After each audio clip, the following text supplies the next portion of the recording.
is the Big O Show. This is the Big O Show. This is the Big O Show.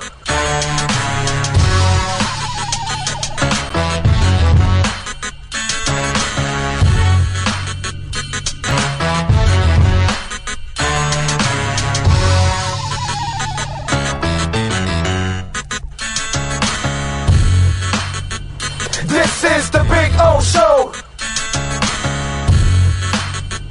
This is the Big O Show.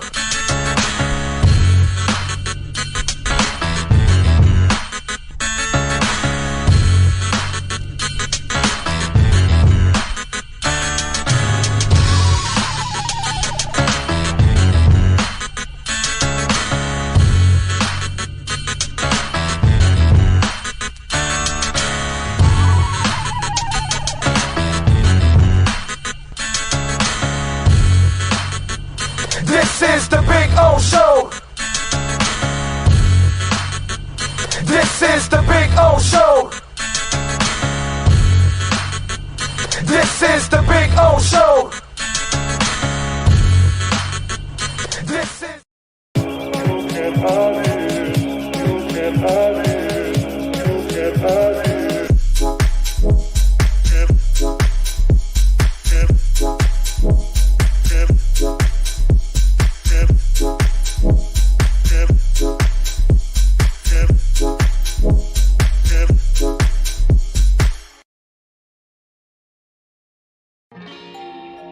Oh, great. You have a doorbell camera. Now you have a front row seat to your house getting robbed. They're breaking into my house! Ooh, there goes the TV. I'm sure it'll turn up at the pawn shop. No, not the TV! Just because you can see them, that doesn't mean you can stop them. With Slogans, you get 24-hour monitoring, a free home security system, and professional installation. Plus, free doorbell camera, one that'll actually work for you. Get out of my house! Get out of the house! Call 1-800-ALARM-ME. Sports Grill on Bird Road, Miami Lakes, and their newest location in Doral is now hiring. If you're looking to join a great company and South Florida institution, give them a ring or drop an email. Sports Grill is hiring all kinds of positions from hostess to servers, bartenders, or join the kitchen staff to craft some great food for their amazing customers. Please send your resume to m.cruz@sportsgrillmiami.com or call 305-219-5726. That's 305-219-5726. Sports Grill. Good food, good drink, good friends.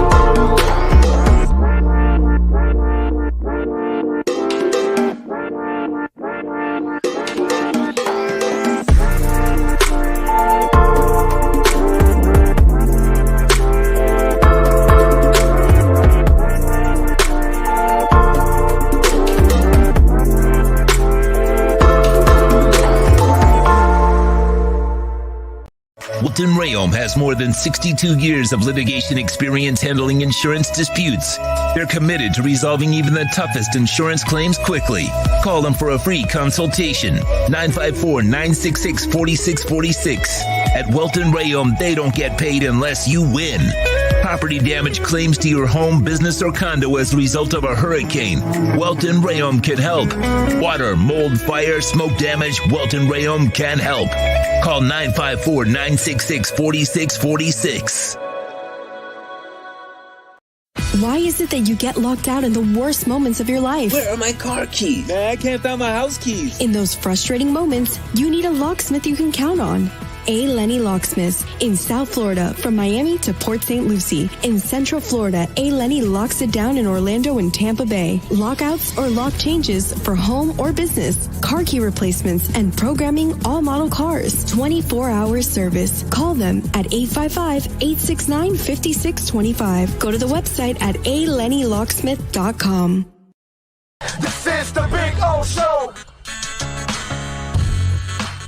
Sports fans love a place with great food, cold drinks, and TVs everywhere. That's why sports fans love Sports Grill and their 7 amazing locations. Check out the Bird Road location at 11481 Southwest 40th Street in the back corner of the West Bird Shopping Center. Sports Grill is also now offering some great employment opportunities. All kinds of positions are now available from kitchen to hosting. Call for more information at 305-485-8845. From wraps to salads to amazingly delicious specialty dishes, Sports Grill is the home to the legendary special grilled wings. Since 1987, Sports Grill, good food, good drink, and good friends.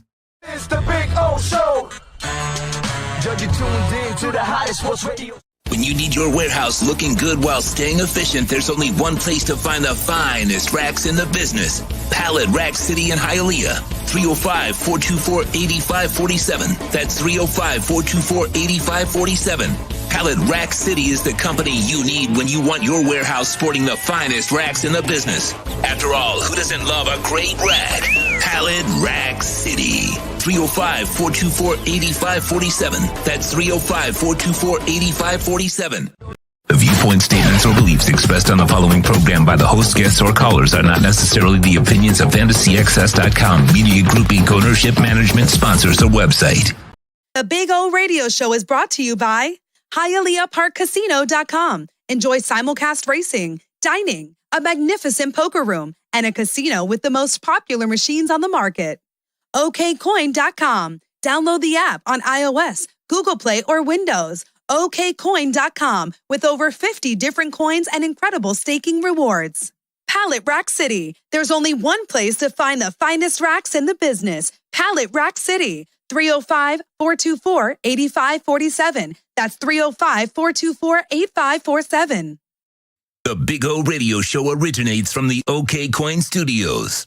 OK Coin is one of the largest fiat to crypto trading platforms in the world. Founded in 2013, OK Coin offers advanced features for crypto beginners and high-volume traders alike, enabling users in 184 countries worldwide. The Big O Radio Show is mastered by executive producer Sean Stanley from the OK Coin Studios. When it comes to South Florida sports teams, very few in the media have witnessed, lived, and covered it like the Big O. Let's start the program dedicated to your favorite South Florida teams with a passion that's unmatched. The Big O Radio Show is on. Here's the Big O.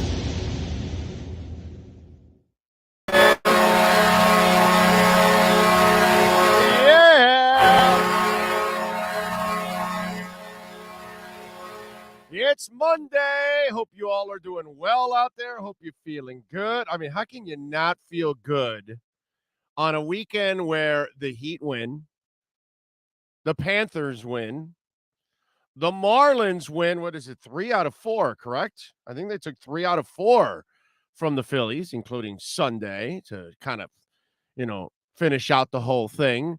The Inter Miami squad wins on the road in Seattle. I mean, everybody's a winner, man. This is a fun weekend. A little USFL sprinkled in, a little boxing sprinkled in, which could be leading to something even bigger, which is really, really cool. I mean, there's a lot of stuff went on this weekend, man. This was one of those fun weekends. Like, I felt like I couldn't leave the tube the entire time. There was something going on at one point or another with one sport or something else, and one storyline or another, and it was just absolutely fantastic, man. It was good. It was good stuff. We're loaded again today. Ira Winderman will join us here at the top of the hour. He'll join us any minute now. He'll be joining us now to talk a little Miami Heat basketball. Normally it's at 10:30, but we had to push it way up because of practice for the Miami Heat, as last night That was, or shall I say, yesterday afternoon, because they were, obviously one hell of a performance, and they were the first ones on the slate on Sunday. And so they took care of easily a business against the Hawks, 115-91. And look, this is a series that Miami should win. They should sweep, really. Look, if the Hawks were healthy, if you had Clint Capella, if you had him healthy and you had John Collins healthy, then I could tell you maybe this series can go 5 and hard-fought games, and Miami would still win. Maybe worst case scenario goes to 6. I doubt it, but let's just say 5. But without, Trae Young is hobbled. They're double teaming him. And by the way, they only used Caleb Martin 5 minutes yesterday. They didn't even have to use the secret weapon against him. It's like, yeah, we don't need the high artillery here. No, we can handle it with our frontline artillery. We don't really need to take out the heavy guns. Yeah, we'll keep Caleb on the shelf just in case if the dude with the terrible hair just goes off at one point or another. Then we'll unleash the Kraken. And by the way, the Kraken is also in the news. We'll get to that, but we'll unleash the Kraken and we'll shut him down with, of course, the Trae Young stopper that is Caleb Martin.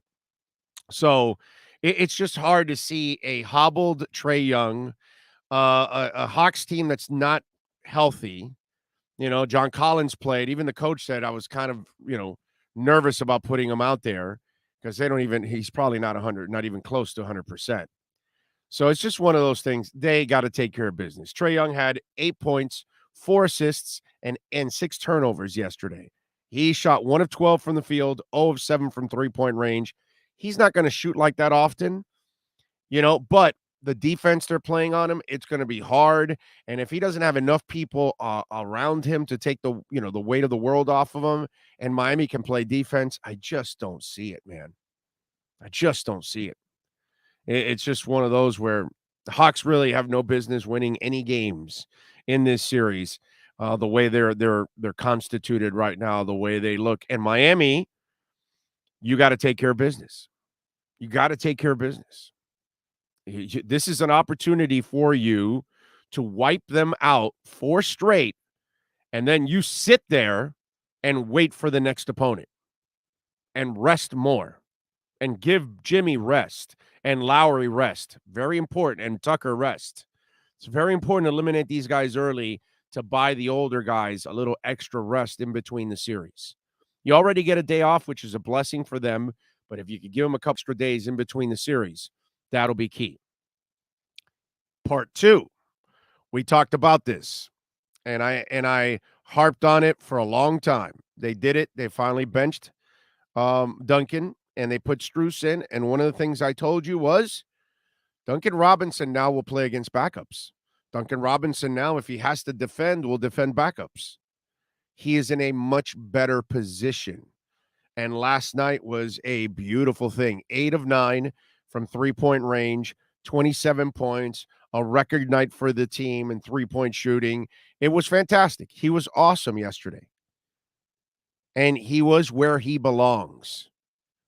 And that's the beauty of, I think that that's what you found finally. The piece in the puzzle fit the right way. Because now you've got Tyler and Duncan off the bench, 50 points practically. Right? That's the potential. 50 points off the bench with those two. So I love it. That to me is the way it's the way the thing just absolutely settled in perfectly. You kind of had to wait till Strus came alive, and that was months ago. You could have done it months ago. But they gave Duncan every opportunity to stay in the lineup, and he couldn't. And so now this takes the weight of the world off of him. Now he doesn't even think about it this way. He's no longer thinking of living up to the contract. He's now thinking of trying to live up to being a starter now. So his mission is different. His mission is back to where it was before he got the contract. So leave that carrot dangling in front of him. That's all. and Strus starts because he's the more complete player. He's the guy better suited to play against starters defensively. He's got the moxie to play offensively, and I know he wasn't great yesterday, but it doesn't matter. He's been great overall. But that's one of the things that understand what happened yesterday was not a correction of anything. It's not a matter of opening up the discussion of saying, well, Duncan should start now. No. It's telling you this is where he belongs. This is who he is. He's not a starter. He was starting because you didn't have anybody better. You didn't have anybody that can help out the team on the defensive side of the court and also be a threat offensively. Well, now you found it. So he goes to the bench and he goes to where he belongs. And he was beautiful yesterday. That was awesome. That was great. And to me, that makes the Miami Heat better and stronger. How many teams have Tyler and Duncan coming off the bench? How many teams have two guys that can light it up in seconds? Not a lot. So it's actually perfect. He's in a role better suited for him. Whereas as a starter, you're there to set the tone offensively and defensively, something he'll never set. But Strus will. So last night was or yesterday afternoon was poetry. It was beautiful. It was synergy. It was chemistry. It was everybody in the role that they belonged. And that was awesome. That was awesome. Good job by Duncan.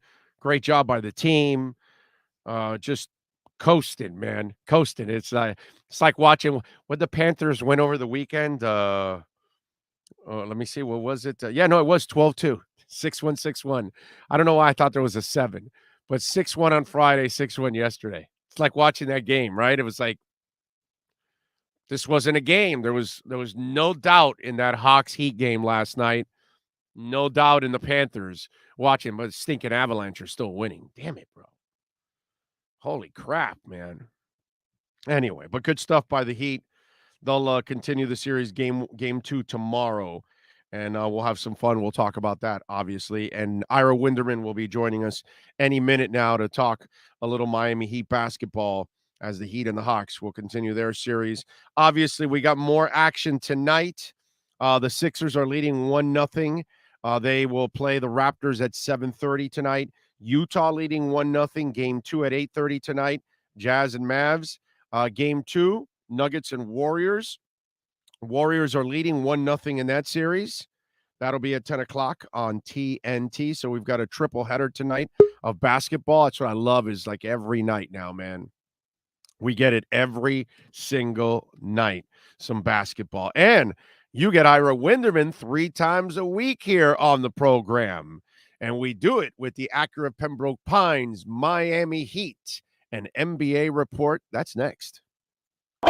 Heat fans, time for the best insight of your favorite team with insider Ira Winderman, exclusively on the Big O Radio Show. It's the Acura of Pembroke Pines Miami Heat and NBA report. Here's Ira Winderman. Alrighty. How you doing, Ira? You feeling good? I'm doing good. And just to let the people know out there how the soup is made, I texted Big O. Heat are starting practice a little bit earlier, so I asked if I can come on a little bit earlier. But also because I sort of wanted to nip in the bud the whole, the Heat is great. They're going to sweep the Hawks. They're going to go 16-0 in the playoffs. They're going to win a championship. They should sweep the Hawks. They should sweep the Hawks with one wing. They should sweep the Hawks. And without Capella. Which is a huge change. That's what I mean. They have one wing. They have one. It's a Hawk with one wing you're playing. Capella's out. Collins is not 100. Trey's not 100% either. Well, he's Trey. He does what he does. But you know what? They came in limping. They came in off a short break. My point is this. Sunday does not mean a goddamn thing, Big O, if they don't back it up on Tuesday. If the Heat back it up on Tuesday, you have an opponent going home down 0-2, where all of a sudden, if you're the Heat, you can do we just get the split, we come home and win it, and it's fine. If you don't back it up on Tuesday, then our Sloman's home security inside the paint show on Wednesday, all hell's going to break loose. So what I'm saying, Heat fan, is this. I'm glad you enjoyed your Easter Sunday, your Passover Sunday, your Ramadan Sunday with the Heat winning against the Hawks. This entire series is predicated on Tuesday. If you are who you think you are, then you stomp them one more time. If you're not who we think you are, then you're going to make a series that shouldn't be a series. And every additional game the series goes is a greater chance of Clint Capella coming back and maybe having an influence. Get it done. Wait for the winner of Sixers Raptors. Show who you are. A nice step on Sunday, but a meaningless step unless you do the same thing on Tuesday as well.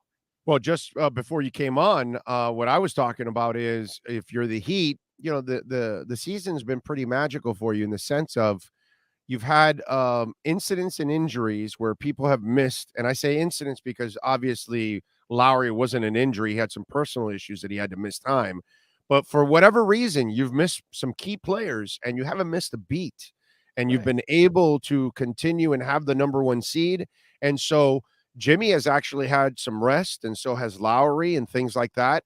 And so now it behooves you that, you know, it's a beautiful thing, the playoffs, so you're not playing every night now. You don't have any back-to-backs. You're going to take a night off, but you want to eliminate the Hawks in 4 because you want Tucker, Lowry, and Butler to have a couple of extra days rest in between a series. If you can do that, that's the priceless thing for the Miami Heat, because you'll continue to keep your team fresh. You'll keep the older legs fresh, and the young legs will keep, you know, they're ready to go. It doesn't matter with them.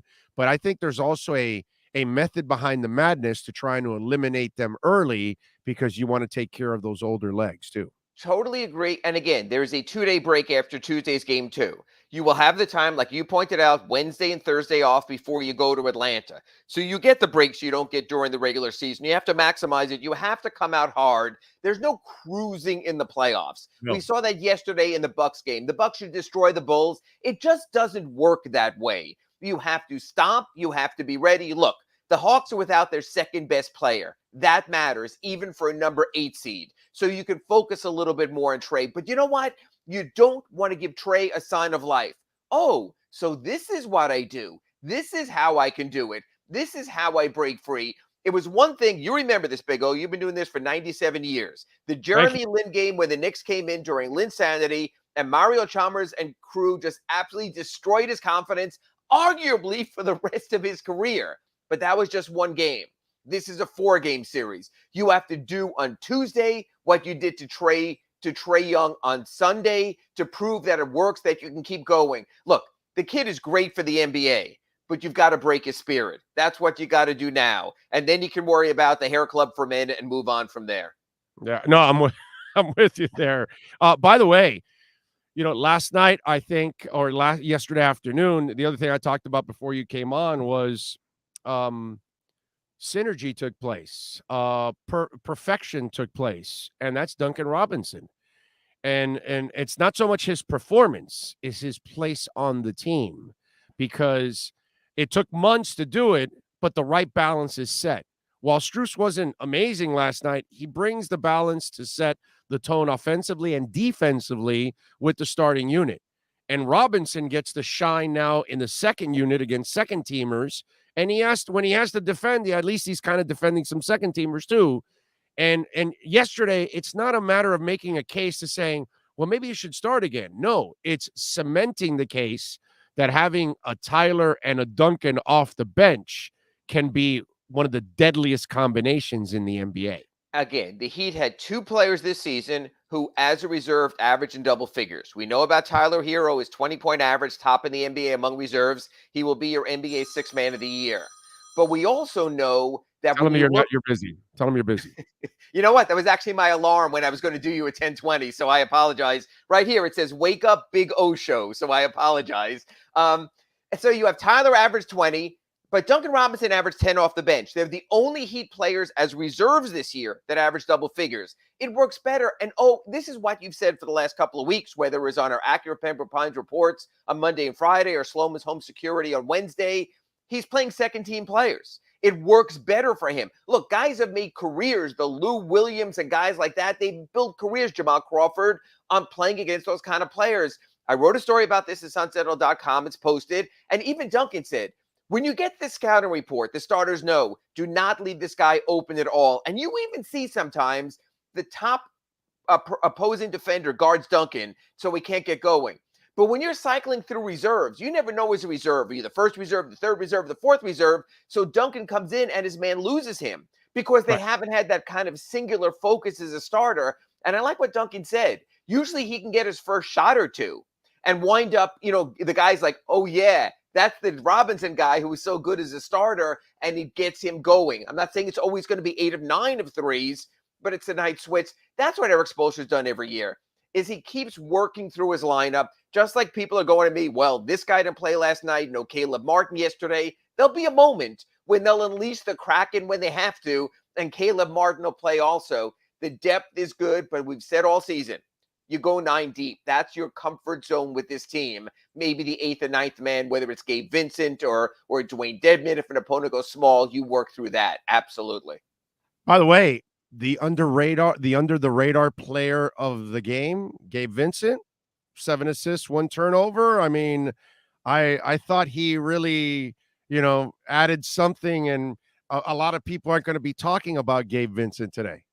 And it's interesting because if you had one of these betting line sponsors, which you need to get, you're going to have, literally one of the propositions could be, if you would have asked me yesterday, will Gabe Vincent play? I would have told you, honestly, Big O, and being candid here, I'd say about 50-50. Again, we have our starting lineup.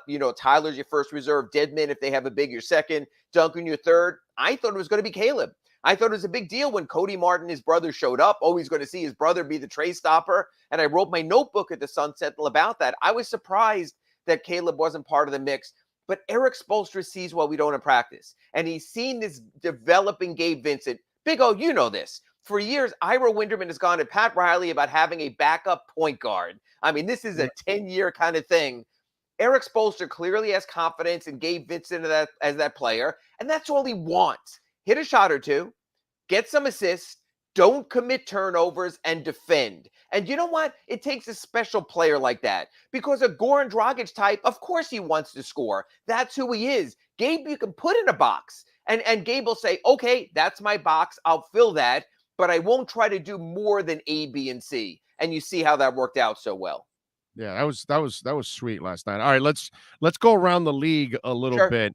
I thought, listen, while Tatum and Brown are phenomenal and they've been phenomenal, this is where I need to see them shine, and this stage. And, last night it almost slipped away from them as your dangerous Nets, came back, and Kyrie, middle finger and all, was trying to power them through. Hell of a play for Tatum to end that game with that spin. But, for me, those two cats really need that kind of a performance. I think they need to win this series, because you get kind of tired of hearing about Tatum and Brown. Well, dude, this is the stage. You need to perform now.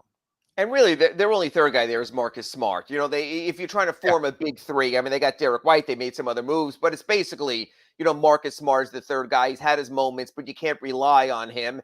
And again, they were one play from the exact opposite narrative. That's the beauty of the playoffs.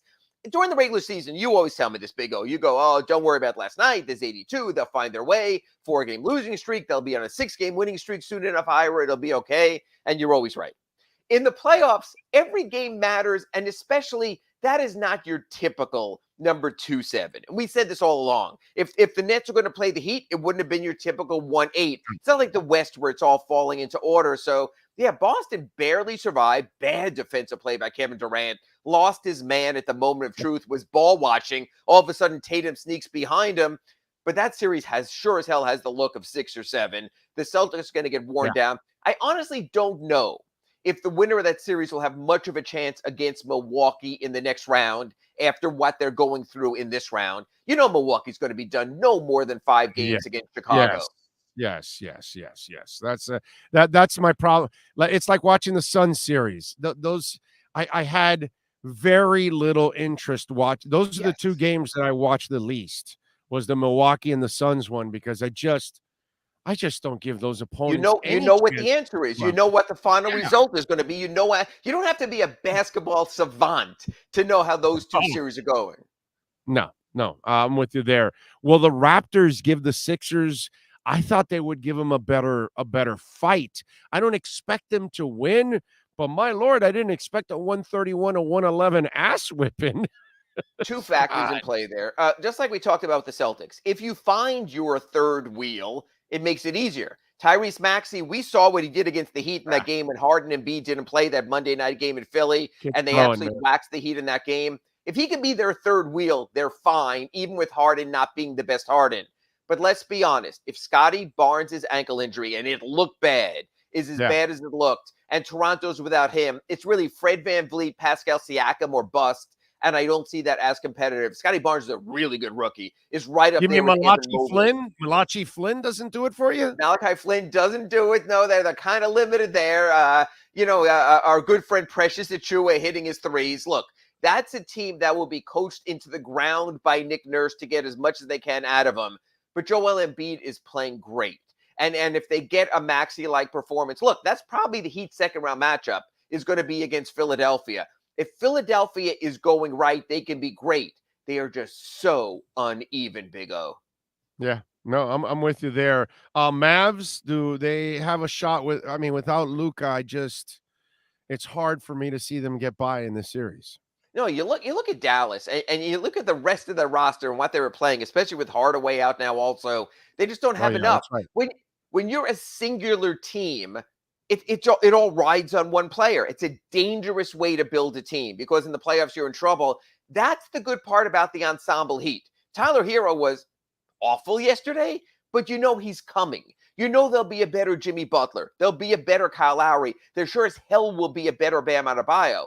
But when you ride the one guy has to be available, has to be healthy, and has to be great. Yes, you can do it that way when you have a Jokic or a great player like that, but it's a hell of a lot harder to do it. Dallas without Luka Doncic probably isn't a playoff team. You might as well have subbed in the Clippers instead. You might as well have subbed in one of the play-in teams instead. It's just not a competitive matchup. And by no means does that mean that I think that Utah is very good either. I mean, they're an uneven team also, so I wouldn't overstate the Jazz. They just got the right matchup at the right time. Yep, I'm with you there. All right, what are you working on the Sun Sentinel so folks can check you out? Well, I did that story about Duncan Robinson as a second teamer and how it's put everything in order, so I think that's important. When I go down to FTX Arena to be done with practice about noon, you'll see it at sunsentinel.com. I really want to get Bam Adebayo's voice on not being one of the three finalists for Defensive Player of the Year. Look, this is not to denigrate the three who made the final cut. No matter what you say about Rudy Gobert, it's almost like voter fatigue. He should be in the final three at least every year, Big O. He is a one-man defensive anchor. He does all the things right in that role that Hassan Whiteside didn't do in trying to be Rudy Gobert. I understand that. You can't argue with Mikal Bridges and what he's done with the Suns. They're the best team in the league. They're dominant defensively, and he guards all five positions. He's a revelation. I have no trouble with that. I think the advertising campaign, the promotional campaign for Marcus Smart was over the top.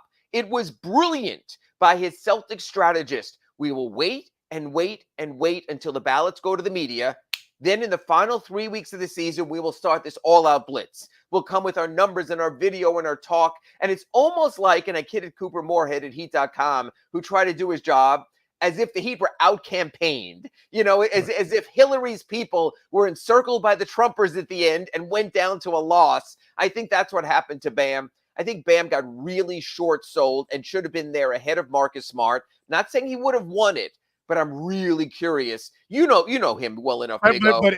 But you got to ask him the follow-up question. Sure. If you're a finalist and you're not going to win anyways, does it really matter? I mean, well, that's like Eric Spoelstra's a finalist. The question you have to ask him is, do you deserve the award? Forget about being a finalist. He's already told us. He's already told us that no one in the NBA does defensively what he does. You're right. So I'm gonna ask him about that. And the question is, does that create more of a chip on his shoulder? If it does, for the opposition. The other awards that he were involved with, Eric Spoelstra is, excuse me? Yeah. Taylor Jenkins and Monty Williams. And you know what? Monty Williams is going to win that. We all know that. So that's to your point of, does it matter being a finalist when you know who's going to win? It's just like the other award. Wait a minute. Hold on a second. Sure. That part bothers me. Okay. Because Spo wins and develops half his freaking roster and gets them prepared for a playoff. we got a bunch of young kids that are going to go into the playoffs now, and they're going to contribute. I just, I get the whole Monty Williams love affair, but, I just think Spo doesn't get credit because he's part of a great organization. But he's part of the reason why they're a great organization, and he doesn't get enough credit for being part of the reason why they developed Cameron Johnson. They developed Mikal Bridges. DeAndre Ayton is a far better player than when he came into this league. So those are draft picks. They're supposed to develop. It doesn't matter These who are, you mold. These are Scrubberies off the streets. Cameron Payne was off the street. Cameron Payne was with the Thunder, was with the Bulls, was out of the league, was no one. Now he gives Chris Paul the rest he wants. So, and you know what? Even Taylor Jenkins, he won without John Morant. They've developed players also. Desmond Bane, a number 30 pick. And what he's done, you've got to give them credit. Look, there were some great coaching jobs. That's not even getting into JB Bickerstaff and getting the Cavaliers back to relevance. And that does matter also. That was good. That was good. Right. That's a nice little team, that Cavs team, man. Yeah, there's a bunch of guys in this league who did a good job. As far as sixth man of the year, I know there's some other guys in there with Tyler Hero, but that's taken care of. I'm not going to worry about Kevin Love and anyone else in that competition. Tyler has the field smoked. These awards all will be announced during the course of the playoffs. Usually what happens is the league sort of predicts how far you're going to go. They want to announce it before you're eliminated so they can get the guy sort of on camera and available. So that'll be the case. But Tyler will get that award. But I think Bam's going to have a hell of a chip on his shoulder. I'm really looking forward to that, Big O. All right. The real question is Earl Spence returns Crawford. Spence needs one more, and he gets all four belts. So I think I'm going to go in that direction right there. You see, that's what I love about Ira. I can talk all sports with Ira. How about that? Hell, By the way, who would you pick? Who would you go, Spence or Crawford? Because that's going to be one of the best fights in the last 25 years. By the way, I would go for Spence just because I figure he wants to sort of complete his, his grand slam, shall we say. Hell, I even watched Inter Miami on Saturday and what they did in Seattle, and that's a hell of a win. And we all know. You know what? Oh, this is your classic case of addition by subtraction. We know who they've taken out of the mix. They've gotten the sloth out of there, and they've succeeded. I'm really curious to see how that plays out. That guy's turned into one of the biggest busts ever in South Florida sports history. I mean, he is a complete waste. Well, when they play tomorrow, the team is fun to watch. The last two games have been fun, man. I was like watching that game and I was loving every moment of it, dude, because they're so young and fast that they run into mistakes, but they run into a whole bunch of plays too at the same time. And that's why I play Higuaín tomorrow in the South Florida El Clasico, non-league game. That's the perfect moment. It doesn't impact you in the standings after your bad start, but you get a read. Right. And if you can't beat that level, that USL level anyway, then that tells you something. Usually you hold out those guys in those games. I think that's the perfect opportunity. And this has been your Inter Miami Minute. There you go. That's right. And I'll be there at FIU tomorrow. It's right here in my backyard. I'm going to go see that U.S. Cup, U.S. See, I know things, Big O. I know things. I know you know. I know you know. Follow him on Twitter at Ira Heatbeat. Catch his exceptional work there at the South Florida Sun Sentinel covering the Miami Heat and the Inter Miami squad too at the same time. There you go. Ira, thank you as always. Catch you on Wednesday, full hour, Sloman's Home Security, Inside the Paint, 9 a.m. Thank you, Big O. There you go. Ira and our Acura Pembroke Pines Miami Heat report. You've been listening to the Acura of Pembroke Pines Miami Heat and NBA report with Ira Winderman. When you're looking for award-winning service and great deals from the #1 volume Acura sales dealership in the Southeast United States, you go to Craig's Inn Acura of Pembroke Pines at 15601 Pines Boulevard in Pembroke Pines. Yeah, man, we back. Sorry, had to turn on the air conditioner, and I did. And paid off. Yeah, I adjusted the light too. Because it's one side that was shaded. If you rewind a little bit, you'll see that it was more shade on this side. And so now I moved the light and it kind of fixed a little bit there. So anyway, welcome back. We thank Ira Winderman. We give you how the whole thing is cooked, bro. I don't care. That's the beauty we love about live. Sean Campbell, thank you, sir, for the love on the Cash App. Cash Big O Show if you want to make a direct deposit. Obviously, that was very nice of you. Thank you, Sean Campbell. Jose Lucas, thank you, sir. Also, a little love on the super chat there. He says, Strus Hero didn't even go off. Heat in 4. It should be. That's what it should be. No doubt about it. It should be Heat in 4. Let's hope that that's what happens, man. Let's hope so, folks. Let's hope so. But anyway, good Monday morning. We thank Ira Winderman, as always, for joining us. We will have Alan Poupar will join us at 11:30. So we got a lot of things to talk about here on the program. As always, appreciate it. Don't forget, please, to smash the like button. We got over 200 people watching right now. Smashing the like button will always help out. Take advantage.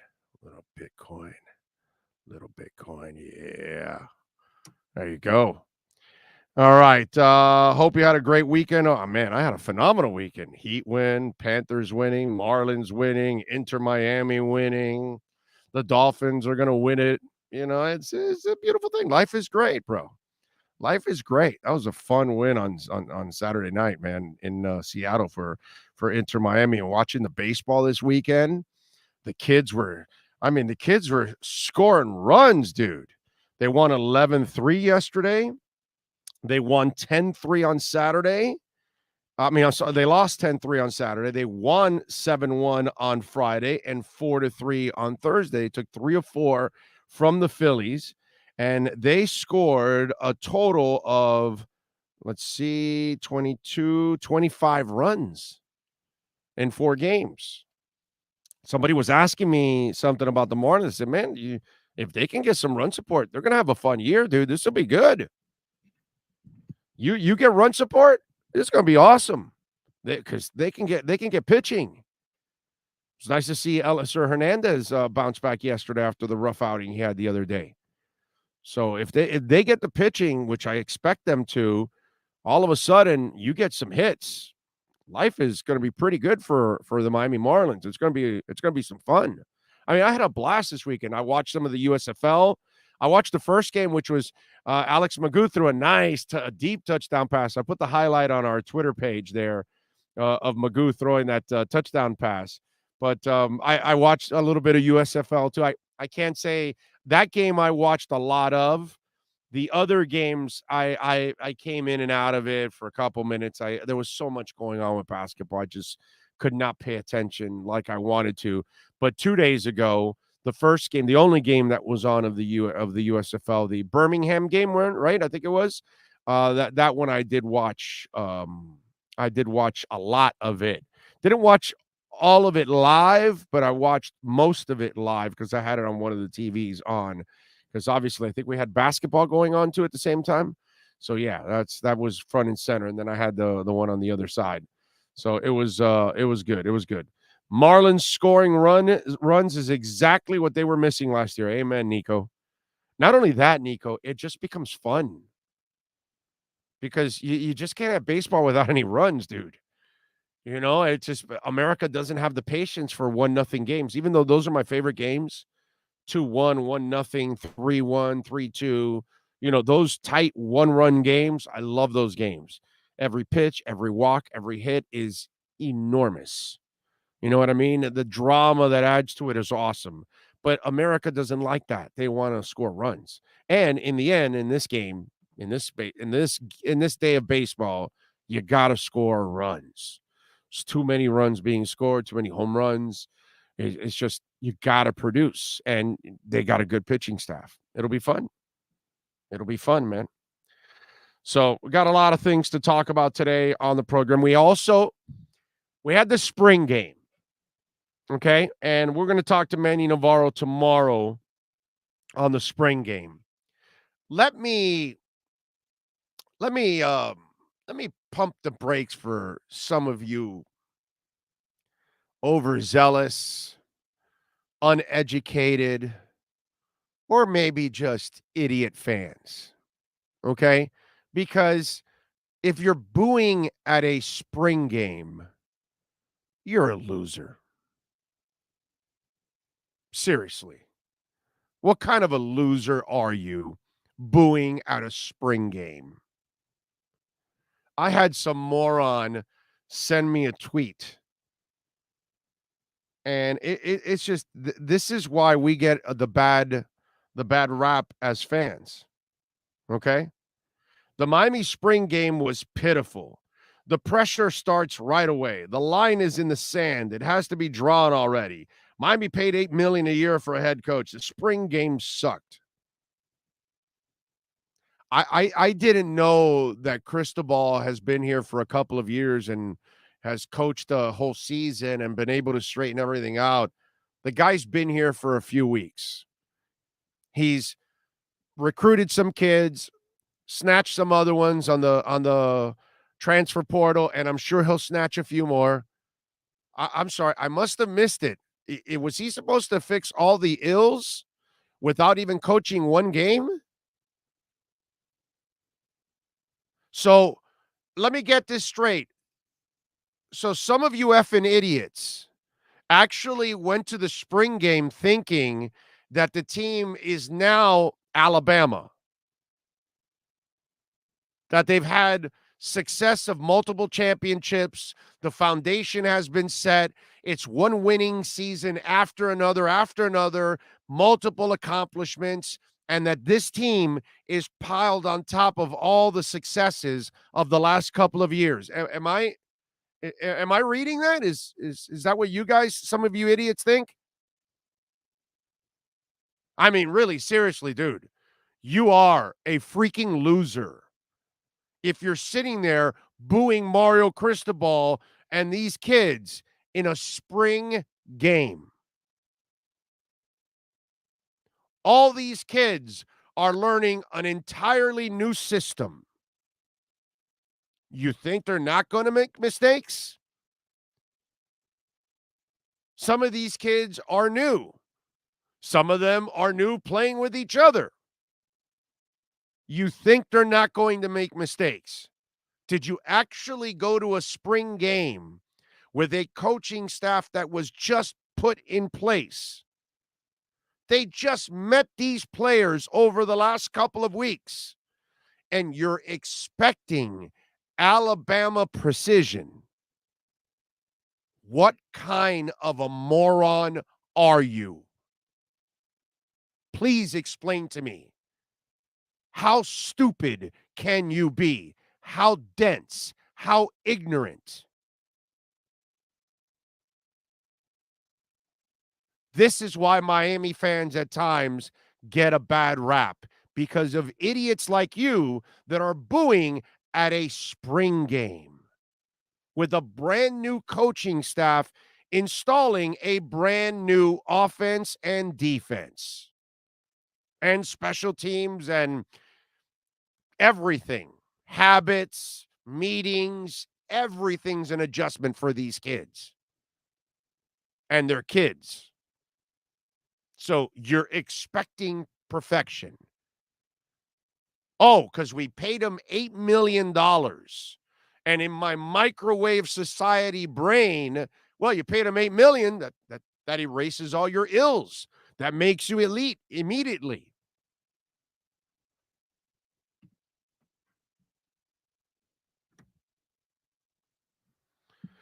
As Abarajeres would say, Nyah.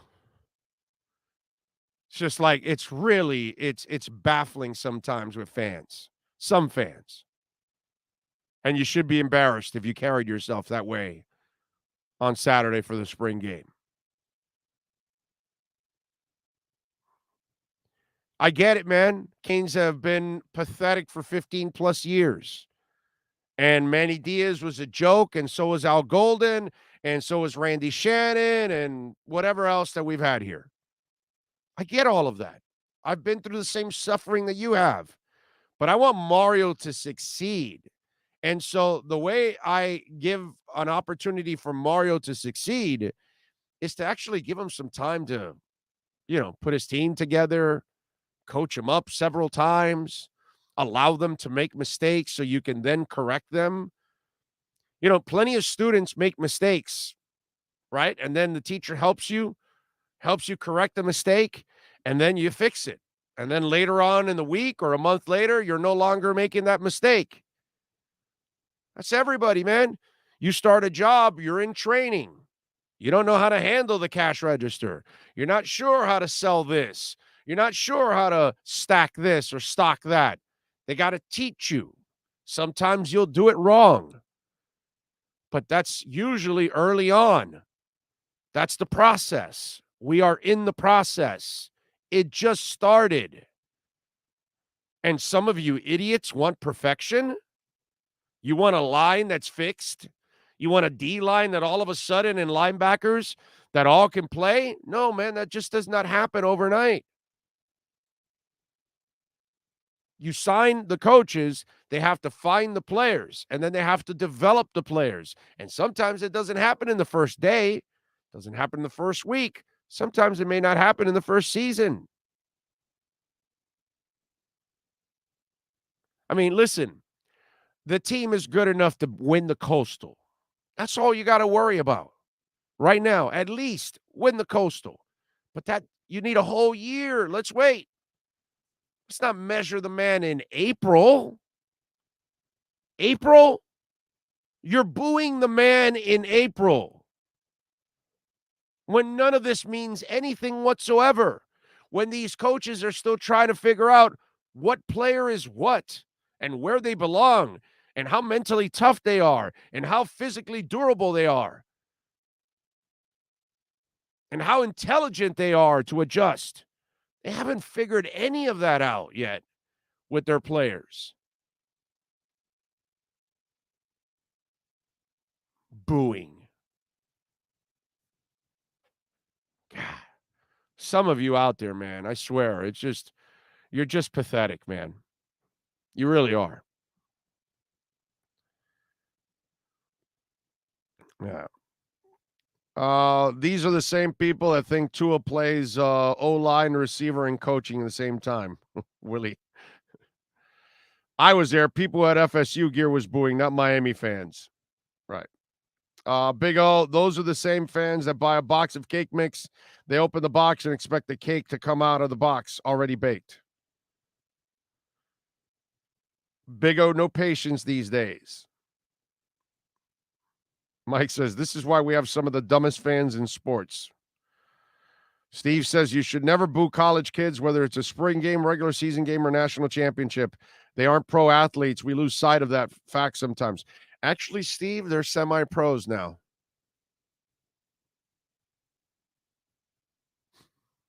They're no longer college athletes. They're semi-pro now. They are. They're getting paid, bro. Tyler Van Dyke's getting paid more than most of you. Okay? Right? Most of us want to make as much money as Tyler Van Dyke's making right now. Not in the NFL, right now. So, Steve, we got to slow down on that part. They're semi-pro now. They're semi-pro. They're no longer amateur athletes. There's NILs. They're getting paid, baby. They're semi-pro. Okay? They're getting paid. Things have changed.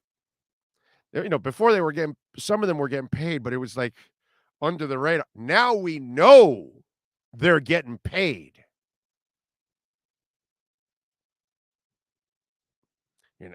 A lot of them aren't necessarily going for an education. Let's just call it like we see it. Okay? Sadly, most of these football players have a lot of crap in their heads. Let me say just the word. They have a lot of shit in their heads because they all think they're going to the NFL. And unfortunately, they don't face the facts that less than 2% of them will see the pros. They don't really want to realize that, but they're semi-pros now. Livardo says these are the same people that thought Miami had a chance last year before the Bama game. Yeah, no, dude, Livardo. Wow. That's I don't know if anybody will top that text today. Yet that we had people that were high enough to think they could compete with Alabama last year. And I was laughing my ass off on that one. Compete or beat Alabama last year. You know what, Livardo? those are the same people that boo. Those are the kind of people that boo their own team. They're so delusional that they actually thought they could hang with Bama. That's when you know your fanaticism blinds your ass. Phillips and Jason Taylor took side-by-side pictures at the Kane scrimmage, and Phillips is bigger, both throwing up the U's. You love to see it. Irving Figueroa says, Big O is the official spokesman for Tua Live Crew. Tua Non is a fake and compromise. Tua Live Crew is where the real Miami Dolphin fans who actually are Tua supporters live. That's right, baby. That's us. The Greater Good says, wake up, YouTube algorithm. Smash the like button. That's right, folks. Smash that like button. Christopher Rain says, cheers from the Cuse, Big O. We'll be in Sunrise this weekend for hopefully some sun and fun. Looking forward to the beach. Enjoy, Christopher. And be safe out there, my brother. All right? 6 figures plus. That's right. That's right. Plus, you got a BMW sponsor. Yeah, they get paid now. They're semi-pros now. They're not amateurs anymore. Okay? That label's gone. Maybe at Lehigh College, where they play football, okay, those guys are amateurs because there's no NILs there probably. You know, or Southeastern Louisiana Tech University, maybe they're college athletes. But at Alabama, Miami, FSU, Texas, you know, you're a semi-pro now, man.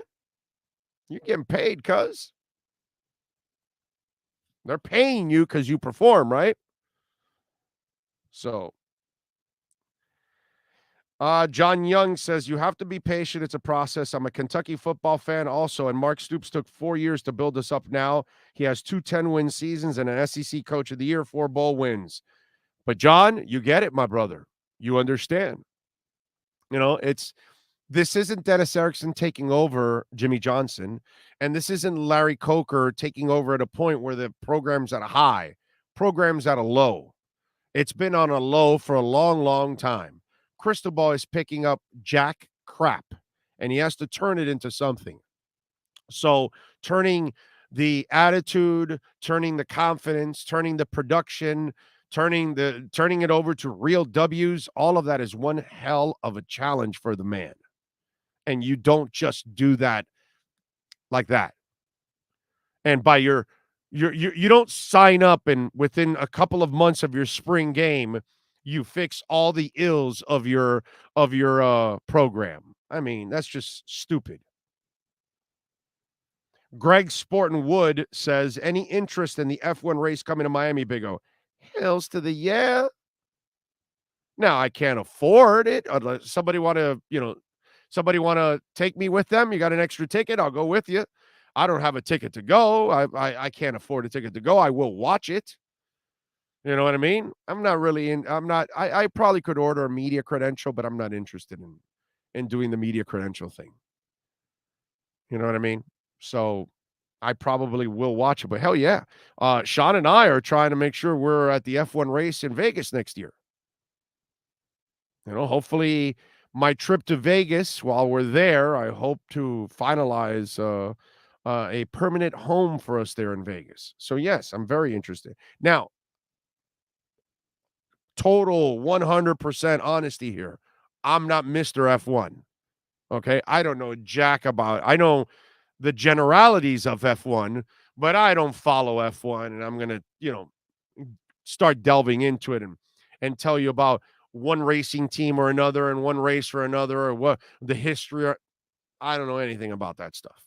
But it does interest me to watch the event because, one, I've never seen an F1 race live. So I would like to go live to see it. If I don't see this one, I'll see the one in Vegas, hopefully. But either way, but I will be watching one way or another and definitely interested. Big O, I got sick over the weekend. I think it's time to start taking Nature B. Hey, man. I keep telling you guys, those 2 golden capsules from Nature B every single day.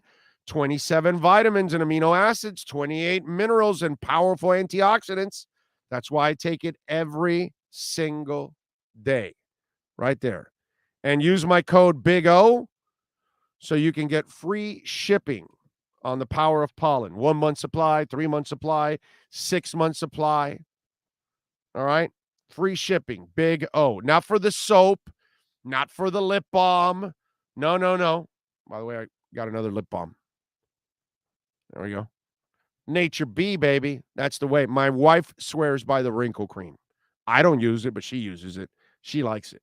And improves digestion, all that. Like I told you, man, it's a virus-filled world. So even if you're vaccinated or boosted like I am, you still want to take those 2 golden capsules from Nature B. So even if you don't, obviously you want to stay away from the virus, but maybe you stay away also from a cold. Nothing wrong with that. So there you go. natureb.com and use my code Big O. You'll be fine. Let's see. Big O, Samuel Robina. My fellow Canes fans sometimes are irrational. Trust the process. He is getting recruits here on visits alone that no one has done in ages. We will be great soon. I agree. But you got to give the man some time, dude. We have to give Mario Cristobal some time. Booing and or bitching, because I've seen a lot of bitching. People complaining about it and sending me DMs, and it's like, I'm like, what the hell is wrong with you people? Big O, I've read that the official Vegas line on the Dolphins win-loss record is 8.5. You betting over or under? Dude, at the end of the month, I'm laying the cheese on the over. You got me? The Dolphins are going to win double-digit games.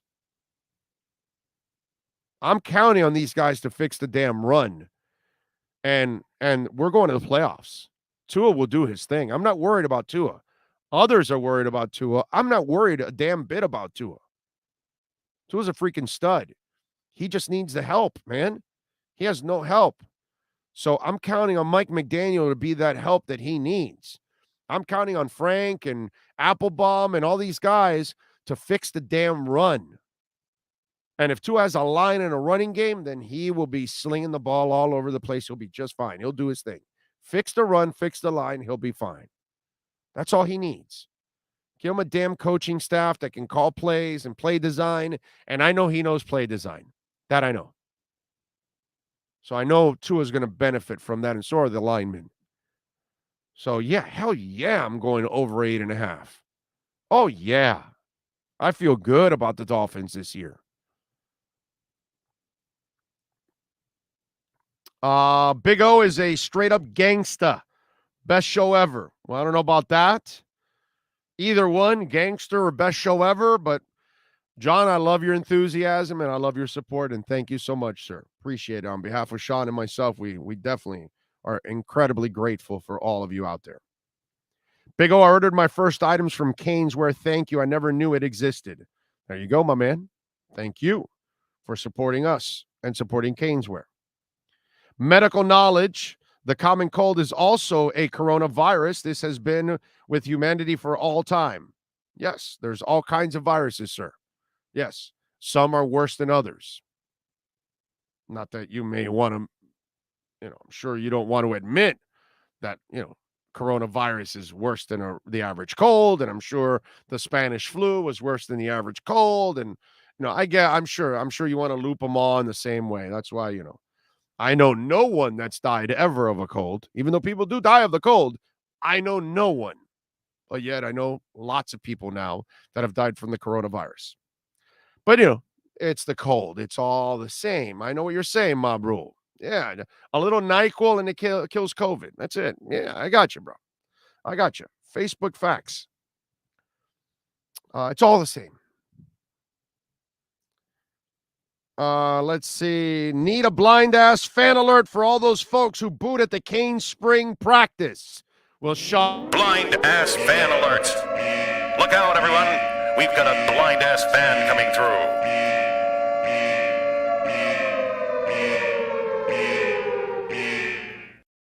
Nyborg, you ask, and you shall receive. Big O, has Omar totally jumped the shark on pro player, pro coach? Almost like they're damn lawyers. I don't know what that means. Biggest test to see where we are as a team this season is how we play against the Bills. Elephant in the room, I know. Yeah, we all know they're the team you got to beat in the division, my brother. Everybody knows that. Omar Ferrer says Dolphins winning 13. They could have won 12 last year with the jerky coach. Jacksonville, Atlanta, and the Raiders, they should have won those games. Duncan made me proud yesterday. I'm with you, Weatherspoon. He did a nice job yesterday. He was beautiful yesterday. Perfect yesterday. Mark McCormick says schedule is too tough and it's going to take time for the team to gel and learn a new system. Takes time. First-year head coaches struggle more than succeed. Ma Rule says, not what I said, but I get it. Humanity adapts over time. The common cold used to be a killer too. No, it's no. But that's all right, bro. Again, you looped it in with the cold. It's all the same for you. Yes, exactly. Meanwhile, millions of people are dying, but that's all right, bro. It's all the same to you. Yes. Big O, Heat, Panthers, Dolphins, Canes. What an exciting time for South Florida sports.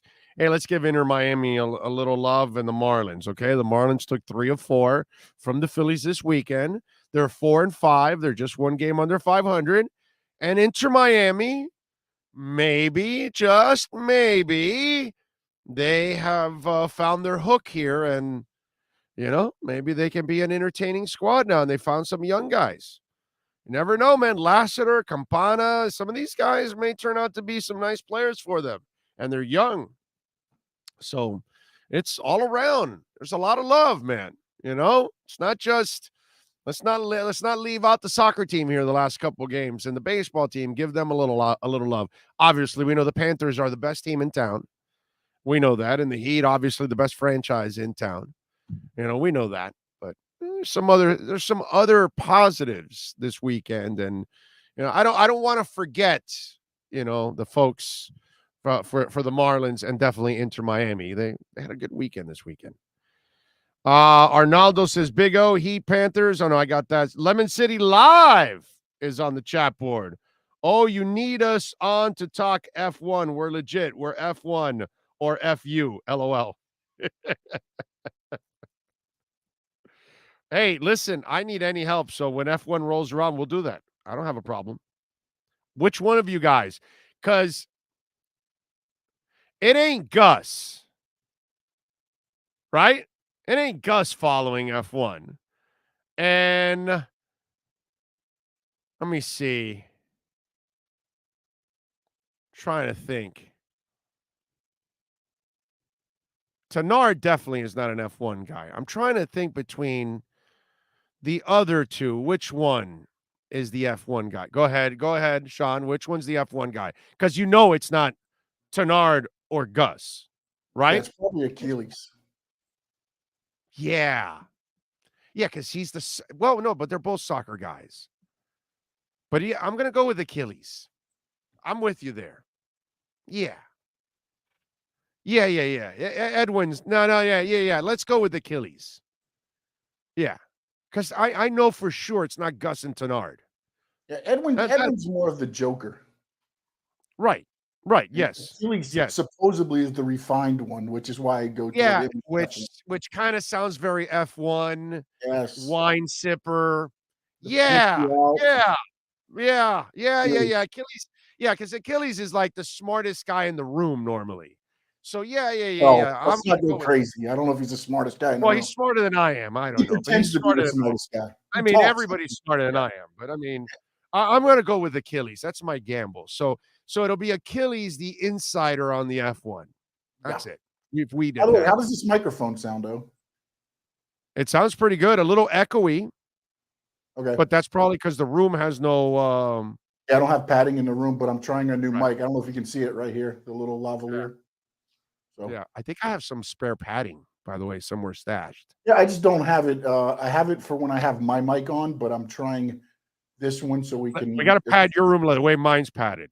Yeah, well, no, it's not padded like that, but it's padded good enough to where normally I can speak. But I'm trying these new mics. I've got the roof padded in our studio, by the way. Yeah. My studio has the roof, all the walls, everything's padded, even the windows padded. My roof is not padded. Nope. My door's padded, but not much else. But that's it. I have I'm the door testing padded. these out for some of the stuff that we have upcoming. So Okay. All right. Good stuff. I like it. Yes, because of the road. It says Lemon City says, miss you, big guy. Always with you, the best. Thank you. Thank you. Lemon City. Achilles started it, and now we all in. Okay. Figures. Yeah. Achilles. Okay. Achilles got me. Edwin in hard with it. LOL. I made the shirts. LOL. Okay. Achilles went to Harvard. I'm telling you, I've been around Achilles. I know he's smarter than I am. Yes. it was Harvard Community College. Okay. Don't forget to smash the like button, folks, please, out there. Thank you. Love our boys at Lemon City Live. Was the Von Miller move done to counter the offensive tackle signing? I don't know. Oh, do you know anyone who has had bad reactions from the vax? No, I don't know anybody, but I know it happened. Dude, when billions of people are taking aspirin, you're going to have a reaction. When billions of people are taking anything, even if it's great and healthy and everything, there are going to be DNAs that are going to have bad reactions to everything. Okay?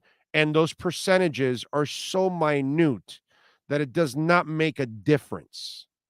So if 100 people or 1,000 had a reaction to the vax and 1 billion people took the vaccine, do the math. You understand? So it doesn't, that's the part that Facebook facts, that we run into all of this stuff, right? And it's just people make up shit along the way. The vaccine is incredibly healthy. 1 billion people are taking it. Very few have any kind of negative reactions or death or paralyzed or whatever. It's the same thing as anything else that you would take. Anything that's normal and everybody else takes it. But there's always going to be this minor percentage that had some reaction to it because, unfortunately, we don't have the answers to all of our DNAs. And that's been the problem with this virus. It'll affect, there'll be an obese person, okay, who should be a person that's a targeted person for this. They get the virus and it doesn't affect them at all. And then the next obese person freaking dies. And they haven't been able to figure out, because that's what science is. Medicine and science evolve, and they learn along the way. Do they know everything? Of course not. Do they know a hell of a lot more than us? Yeah. Hell yeah. But we overreact about these things when in the end, it's nothing. Very minimal have had reactions. And to magnify something that's so minimal, it's just somebody reaching for excuses. We grew up with vaccines, with kids had to take the measles shot, or if not, they couldn't go to school, dude. And we had the Spanish flu, and we've had everything else. We've politicized this for no reason at all. None. Zero. And those of you that want to keep politicizing it, you can go ahead and create all the FUD you want, dude. But it's all hot air. It's all bullshit. That's the bottom line. So enough with the excuses, dude. We have people around that are making this sound like they're putting a gun to your head, or that this is evil, or they're tracking us, or they've come up with all kinds of silly ass excuses. It's just a vaccine to fight things. That's all. We've been doing it forever. And it's called a pandemic. Unfortunately, we're in a damn pandemic. And a lot of times, pandemics, it takes forever to get through them. And we have better technology than ever now. So it's not going to last like the Spanish flu or whatever that took decades to eliminate. I mean, that's just the way it is, dude. But Go ahead and keep politicizing something that doesn't need to be politicized. Just get the damn vaccine and move on. Who cares, bro? I love it how the people that are 40s and 50s and 60s and 70s and 80s complaining about vaccines, you had to take a whole bunch of vaccines when you were a kid. No difference now, man.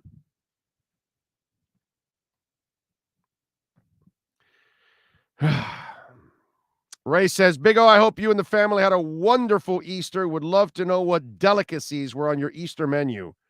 Ray, I have been actually trying to eat as clean as possible. And I'm in the middle of a, what's that called? What's that called when you're getting toxins out of your body and you're, oh God, what's that called? I'm doing this for a whole week. Cleansing. Yeah, it's like a cleansing type of thing.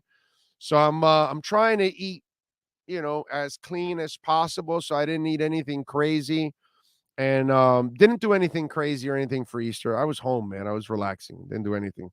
So no big spreads, no get-togethers, no nothing. None of that stuff. Nice and quiet. Wife and dogs, and that's it. Let's see. Oh, it's 11:06. Let me take a break. Hour number 2 is next.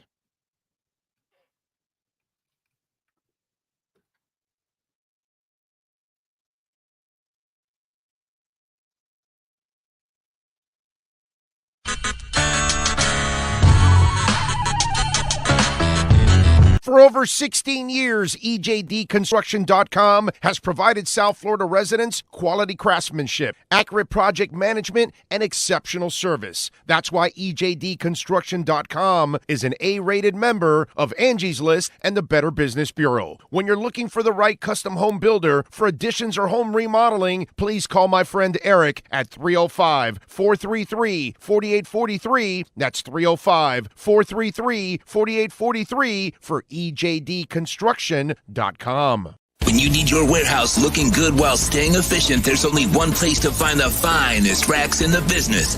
Pallet Rack City in Hialeah. 305-424-8547. That's 305-424-8547. Pallet Rack City is the company you need when you want your warehouse sporting the finest racks in the business. After all, who doesn't love a great rack? Pallet Rack City. 305-424-8547. That's 305-424-8547. For over 25 years, South Floridians have counted on Tommy B. Butts Jr. Enterprises for their roofing needs. In South Florida, we battle the sweltering heat, rain, winds, and all kinds of tropical storms. That's why when it comes to protecting your family, home, or business, call Tommy B. Butts Jr. Enterprises.com. 954-735-9826 or 954-394-1411 and ask to speak to Tommy the owner. They specialize in all kinds of roofs. All work fully guaranteed with the customer's complete satisfaction. A-plus rated member of the Better Business Bureau. Licensed and insured. There's no buts about it. When your roof needs repair or replacement, go to TommyBButtsJrEnterprises.com. The viewpoint statements or beliefs expressed on the following program by the host, guests, or callers are not necessarily the opinions of FantasyXS.com, Media Group Inc. ownership, management, sponsors, or website. The Big O Radio Show is brought to you by Caneswear. Go to Caneswear.com, where all orders over $99 get free shipping. Sloman's Total Home Security. Protect your home with the best in the business. 1-800-ALARM-ME for the company serving America for nearly 100 years. 1-800-ALARM-ME. Tommy B. Butts Jr. Enterprises.com. Licensed roofing contractor. 100% financing is available. Go to Tommy B. Butts Jr. Enterprises.com. The Big O Radio Show originates from the OKCoin Studios. OKCoin is one of the largest fiat to crypto trading platforms in the world. Founded in 2013, OKCoin offers advanced features for crypto beginners and high-volume traders alike, enabling users in 184 countries worldwide. The Big O Radio Show is mastered by executive producer Sean Stanley from the OKCoin Studios. When it comes to South Florida sports teams, very few in the media have witnessed, lived, and covered it like the Big O. Let's start the program dedicated to your favorite South Florida teams with a passion that's unmatched. The Big O Radio Show is on. Here's the Big O. Hey, we're ready to rock, baby. We're ready to roll. Hope you all are doing well out there. Thank you. As always, hour number 2 of the program. A lot of things to talk about here on the show. And, of course, we've got the man, the myth, the legend that is Sean Stanley by my side here. All right. Oh, God. What else do we have here? We got a lot of things going on today in sports. We've got Raptors taking on the Sixers. Sixers favored by 7.5. The Jazz are taking on the Mavs. Mavs are favored by 5.5. At 10 o'clock, it's the Nuggets and the Warriors. Warriors are favored by 7 in that game. So we got plenty of action going on tonight. The Heat are off. They will take on the Hawks tomorrow. The Panthers, after winning 6-1 against the Red Wings, which, by the way, the stinking Avalanche keep winning also. Tonight at 9 o'clock, you need to watch or keep track of it. And again, any Santeria, any black magic is very welcomed here. Please send all your black magic, all your Santeria towards the Avs. Okay? We need them to lose. They've got 116 points. Our beloved Panthers have 114. They keep winning. They're not supposed to. We're supposed to keep winning, not them. So let's go. And the Panthers got the Islanders tomorrow after winning 12-2 over the weekend, defeating the Jets and the Red Wings 12-2 in that one. They're 54, 15, and 6. Can I repeat that again? They're 54, 15, and 6. 54, 15, and 6. This is a sick-ass team. Okay? Get on the bandwagon. This is going to be fun, man. I can't wait for the Stanley Cup playoffs to start. God. Here's a fun fact for the Panthers. Are you guys ready for this? I don't know if you know this. Sean, do you know they're on a 10-game winning streak? Did you know that? You knew that, right? Yes, I do. Okay. Did you know that they started the season with an 8-game winning streak? So they have an 8-game winning streak and a 10-game winning streak. Did you also know they have 4 4-game winning streaks this season and 1 5-game winning streak this season? So they've had 4 4-game winning streaks, 1 5-game winning streak, 1 10-game winning streak, and 1 8-game winning streak. By the way, those are all individuals. I'm not adding the 8 and the 10 to be the 5th and the 6th 4-game winning streak and the second 5-game winning streak. You get my drift? Because I can cheat and add those if I want and say, well, they've won 4 games or more and technically and add those. No. They've had 4 separate 4-game winning streaks, 1 5-game winning streak, 1 8-game winning streak, and they're currently on a 10-game winning streak. That's awesome, dude. And both goalies are playing good right now, too. Yes. Knight had 24 saves last night, I think it was. 33 saves, actually. He got peppered a little bit. That's right. Well, when you lead by so much, you're going to get the other team is so desperate to score, they're going to pepper you. But how about that? All those win streaks for this team this year. That's sick, dude. That tells you how good these Florida Panthers are. If you're not on the bandwagon, I cannot help you, man. Get on the damn bandwagon. Let's see. What else do we have here? Let's get these likes up, Doll fans. There's 300 viewers in the room. People, elbow that like button for Big O. Thank you. Thank you very much, Miami Sports Fanatic. There's Over 330 people watching, and we have 166 right now on hitting the like button. Thank you all out there. Appreciate you. Greater Good says, oops, I sent all my Santeria to the Nets.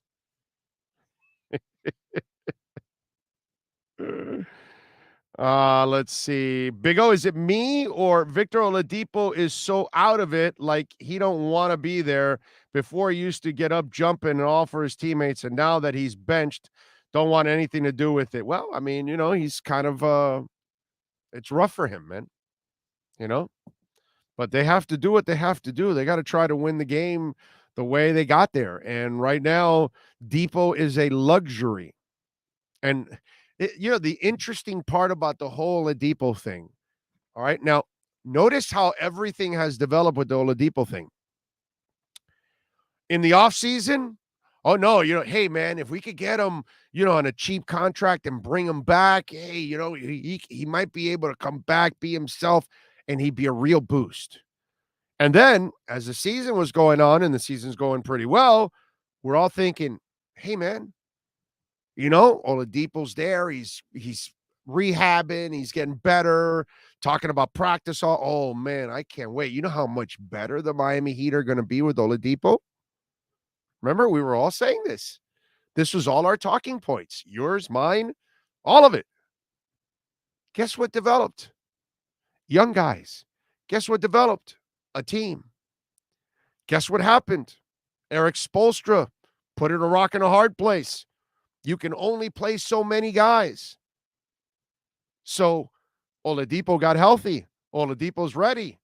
Oladipo can't get on the court anymore because this team is good enough without him.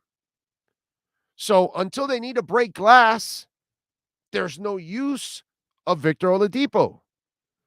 And that's where we all misread it. Because we didn't know how good this team was going to be. Because we didn't expect that Gabe Vincent and Caleb Martin and Max Strus were going to be so dependable, so consistent, so reliable, so young, so vibrant, so athletic. We had no idea. And that's exactly what happened. So when we all thought we were going to get a boost by Oladipo, well, yeah, it's a boost. It's a boost of depth.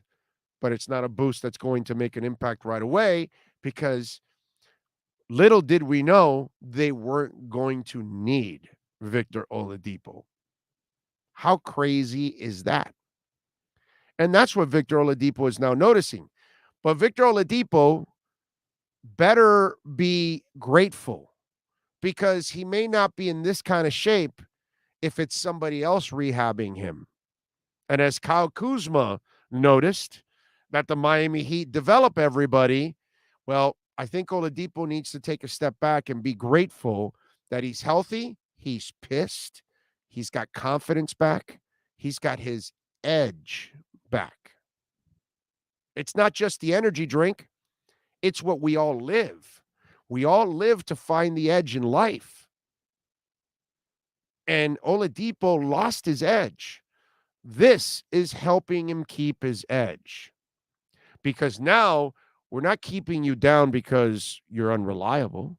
We're not keeping you down because your body's broken down. No. We're keeping you down because we don't need you.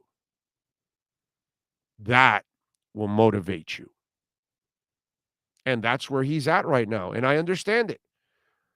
But he has to be grateful that the Heat allowed him to get his edge back. That's the key. That's the key to everything, man. Right? Tua's trying to find that edge now back. Because he's had 2 years of just hell and injuries and incompetence around him. And he just wants to get back in a groove of playing. And that when you get that edge, you get that confidence. When you get that edge, you can go out there and you can accomplish anything you want.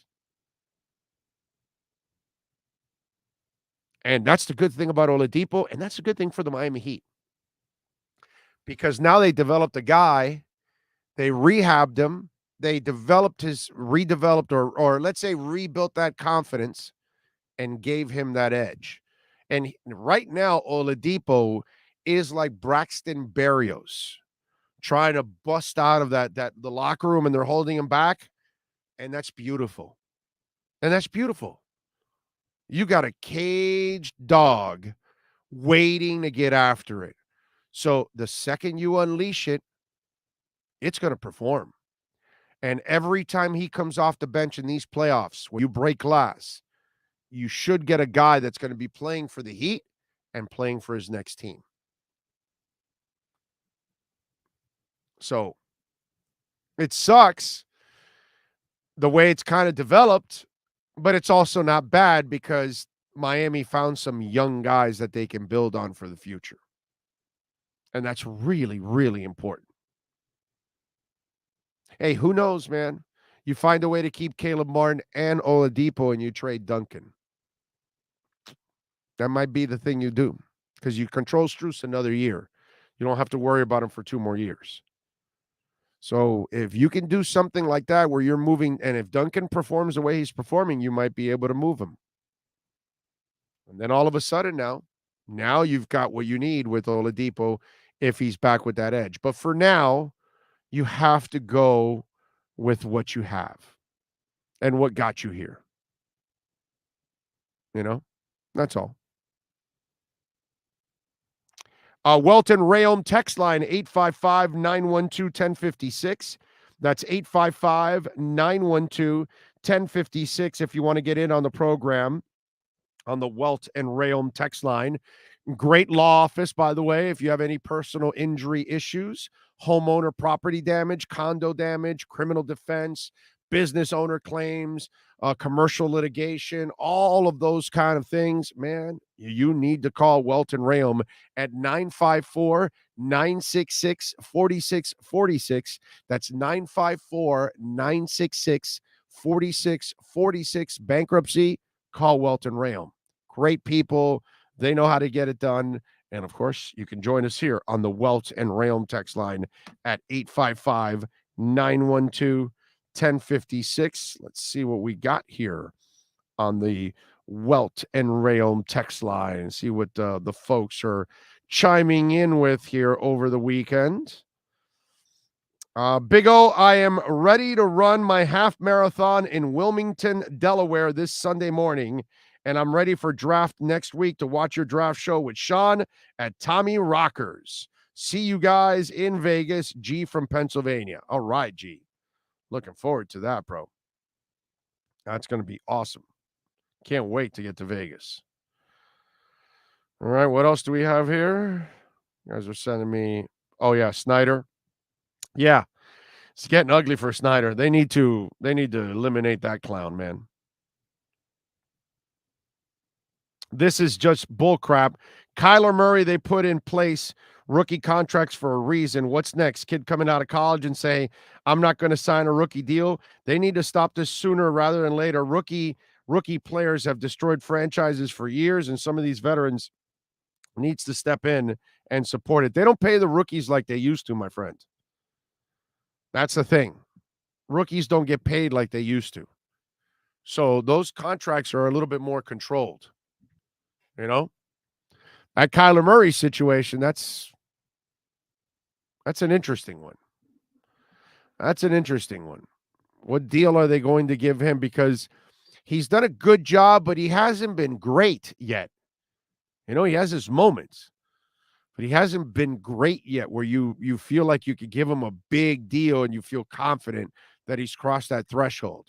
What I like about Kyler is that he is a passer. And he is a real passer from the pocket. And obviously the speed that he has, he brings another dimension. He's a quarterback that brings athleticism. And so that's why I give him hope. I like him. You know what I mean? But I can understand you being a little hesitant to give him that big fat contract. That I can understand. Ronald Hubbard on Twitter says, good morning, Big O. Listening to your show from outside of Detroit as always. Are you coming to the 2024 NFL Draft in Detroit? A clueless Dolphin fan tried to tell me on Saturday that fan wanted to get rid of Dan Marino and Shula in 88. The clown was a Jimmy Johnson fan and was trying to argue that Johnson was a better head coach than Don Shula. Not even close. Shula is on the Mount Rushmore of the greatest of all time. Johnson is a great coach. Yes, he is a great coach, and he's not better than Shula. Not even close. Not even close. Not even. It's not even nowhere near. Shula lasted a long time. Jimmy was a short-lived guy. He burned out quickly. Yeah, he did an amazing job. He had that one amazing run in Dallas. But what he did here, he screwed up. You know what I mean? And also, I still hold, for me, what he did with the University of Miami, I still think he underachieved. That Fiesta Bowl loss for me was all on him.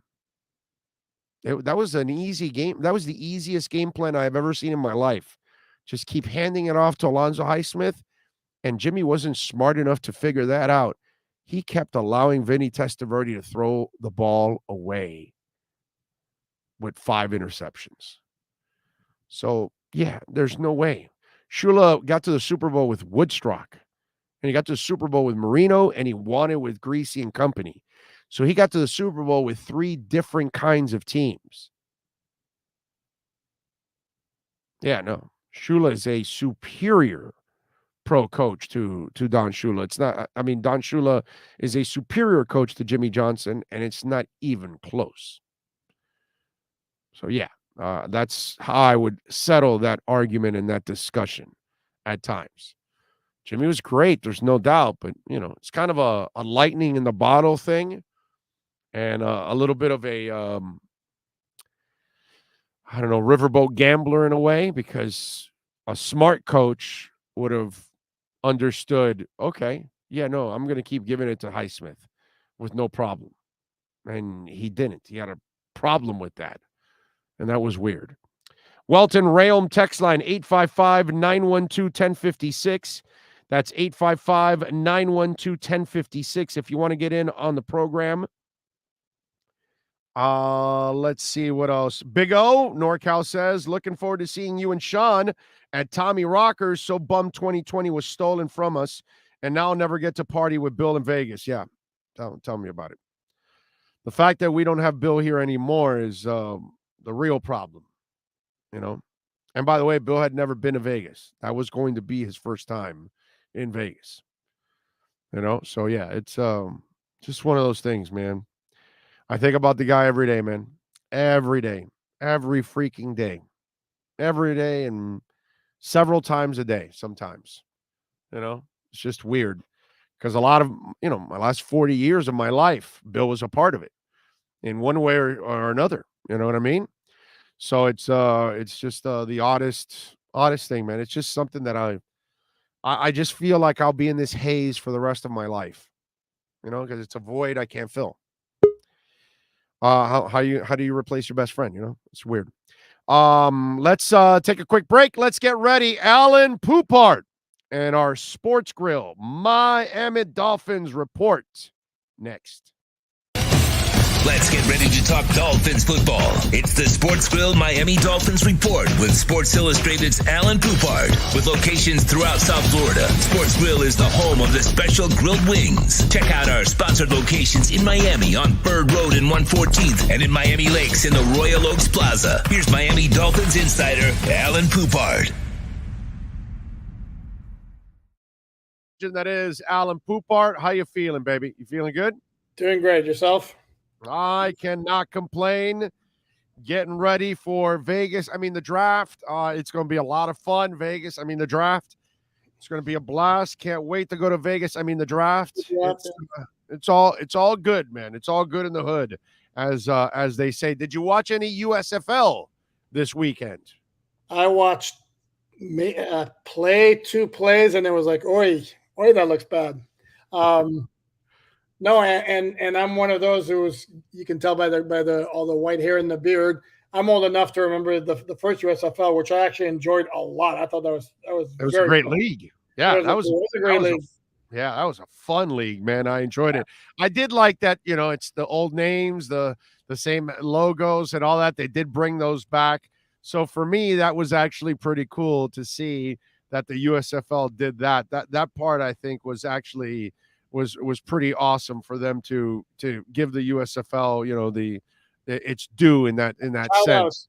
But they're in legal trouble over that. Did you read that? Yeah. I know, because there's a company that bought the rights to them and trademark infringement. Yeah, and they sell the jerseys and all that stuff, and you know, because I have I bought from that site a Houston Gamblers Kelly jersey.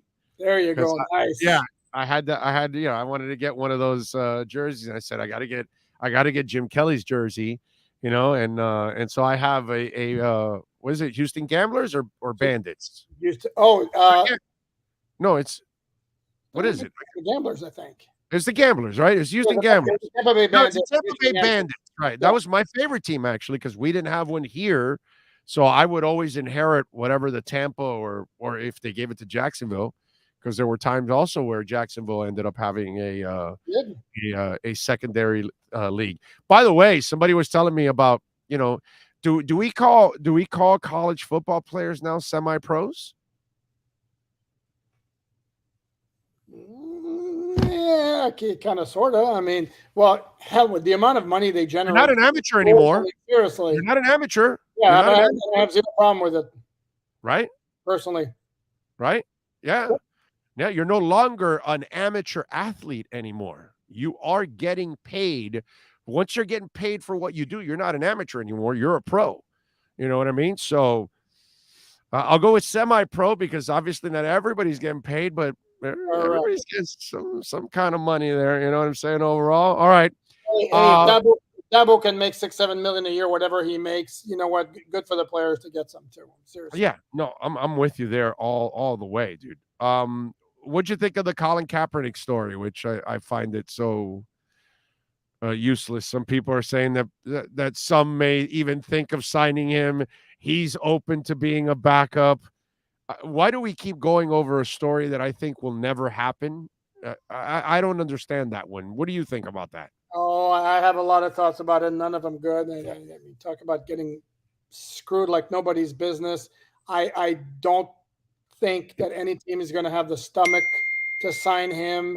And for me, it's got nothing to do with anything other than not wanting to deal with a backlash from a significant percentage of fans who will not let it go, or who have an issue with what he did, which was massively less egregious than a lot of things other players have done who are still in the NFL. So I could go on and on and on. What's been done to Colin Kaepernick is true. It's complete garbage. But I'm also realistic enough to think I think that ship has sailed. I don't think anybody is going to sign him. And if I may add, I go absolutely insane when I see fans talk about, well, he wasn't really that good. Look at his record. One loss record is last year, when his numbers, if you remember the last time he played in Miami. Oh, he carried the team. He carried them. He almost single-handedly cost the Dolphins a win that would have derailed their run to the playoffs in 2016. He was insanely good that game. So this garbage of like the guy is not a good enough, he's not a good player, that's completely stupid. You know nothing about football. The only thing I would say about Colin, and I've always said this, and I still don't believe he truly ever wanted to finish being a quarterback, because he would have done what Warren Moon did. Go to the CFL, go ball out, and you would have forced half the league to have to sign you, because half the league doesn't have a quarterback. And so all you had to do was do what Warren Moon or Joe Theismann or Cam Wake or Mark Dixon or many others, Jeff Garcia, who were told by the NFL you're not good, and then forced the issue. But once you went the route of being the poster child for an incredible cause that's very important, but that's the path you chose. You could have gone directly to the CFL, stick it to the NFL, because all you had to do was ball for a year, and teams would have had no choice. They would have had to, somebody would have been forced to sign you, because there aren't 32 good ones. And if you can win me a Super Bowl, and that's it. And that's what I think would have really made his case. And the fact that he kept it in the gray allows people to say, you're not good enough. You aren't really committed. You weren't this and that. If you want to dream, if you want to keep your dream alive, and I don't give a shit what you are, dude, a musician, an artist, a teacher, a broadcaster that says traditional radio doesn't want you, well, F you. I'm going the other way, and I'm going to make it happen. When you want to make your dream happen, you fight. And that's my problem with Kaepernick. There wasn't enough fight for his dream. And you can't allow people sometimes when they tell you no, you can't allow that no to be the final wall and the end of your career. And that's the only argument I will ever have about Kaepernick, is that he didn't show me he wanted it bad enough. And what I will tell you is, while your argument is very passionate and well put out there, I don't think it would have made an iota of difference. I think I think he was done. I think there were some rumblings about him, and as I read the story, you would have made the NFL look worse if you're balling in the CFL and now you don't want to give him a job. The NFL doesn't care. Oh my God! The NFL doesn't care, and it's not the NFL that are keeping him from playing the NFL. It's individual owners who don't want to deal with the backlash. I get that. I get that. But somebody would have. Somebody would have. Somebody would have stepped up. Okay, I don't agree, but okay, we can agree. Dude, we got a guy that has all kinds of charges that he probably could have committed rape. We don't even know. We'll never know, because he said, and yet they're willing to take that chance. They don't care. They go, my man, in the eyes of some fans and some maybe corporate sponsors as well, what Deshaun Watson is accused of isn't as egregious as what Colin Kaepernick did. I know, which is completely ridiculous. There are no words for saying how ridiculous it is, but to me, that's the owner of Washington, bro. The owner of Washington is a despicable human being. And I use human being very loosely when I describe Daniel Snyder. Mm-hmm. Colin Kaepernick's an angel next to that guy. Dude, I'm with you 1,000%. That's why I'm just saying, if you go to the CFL, you stick it to the NFL like you would have never stuck it to them ever again, because even if they don't sign you and you ball out, oh my God, that makes your case stronger. That makes the NFL look even worse. The NFL would have come to its knees and somebody would have signed him. Somebody would have had to, because he's one of the 32 best in the world. But he didn't go. I'm going to make the argument that at the time he quit, he was one of the 32 best in the world. Look That's at what I'm his saying. 16 touchdowns, 4 picks is like his last year or his last 11 games or whatever. He was really, really good. And in the meantime, you see some massive scrubs getting job after job after job. So, what's this guy that can't play that New England brings him back all the time? Brian Hoyer. Yeah, I mean, give me a break, dude. Brian Hoyer is like one of the worst quarterbacks I've ever seen in my life, and that guy's been stealing money for years. Huh? Nathan Peterman. Yeah, there you go. Come on, another one. Curtis Painter. I mean, these guys steal money like it's going out of style, bro. Yep. No, I'm with you, but I just wish he would have gone to the CFL, because if he does that, he sticks it to them one way or the other. One way or the other. Now, he could have failed in the CFL, and then it really would have blown up on him.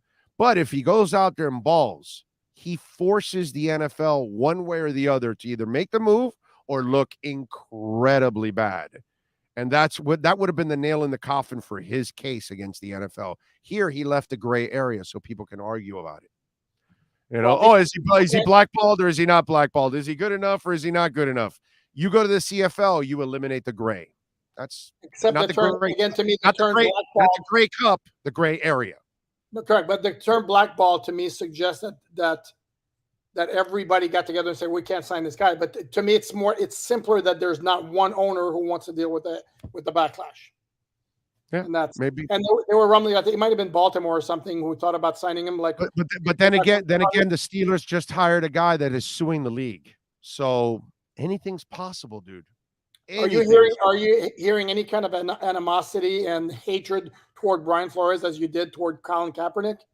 No, because he's Not a, even because close. no, because it's two different things. The kneeling and all that, people took it to another. That's not what Brian Flores is doing. So he doesn't affect fans. Brian is going after owners and players, and fans Correct. don't care. It doesn't affect their world if you're going after an owner. They don't care about that. But now if you're going after the game or their team or so, then that's when that's when you affected them. So in some fans' eyes, Colin Kaepernick was getting in the way of their football Sunday or something. My favorite line was, "I don't want any kneeling during my football games," and I would always tell them, "There is no kneeling during your football games. It's all pregame, dude. What's wrong with you? Just turn on the kickoff, and you never saw it." And of course, but when Tim Move on, Tebow, bro.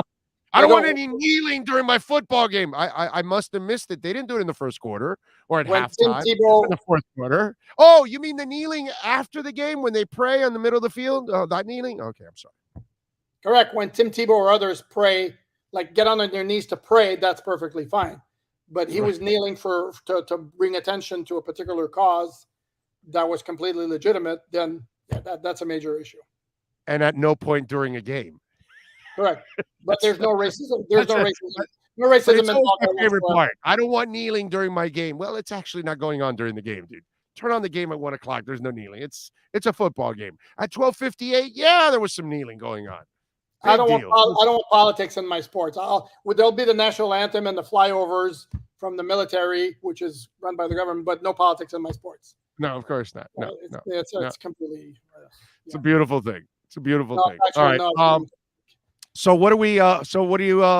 Your deep dive into the third and fourth rounds for the Miami Dolphins? Because this is some boring ass, and you know, I am so unmotivated when I call my scouts now. At times, it's just like, hey, so what do you think about the seventh round? I'm like, oh man, you know, I'm used to asking about that after day two's over.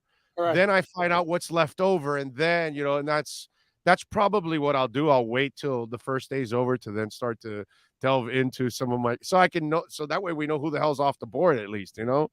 But this deep dive for you in your preparations, what positions are looking like more common? Huh? I've dipped my toe. Forget deep dive. I've dipped my toe into this.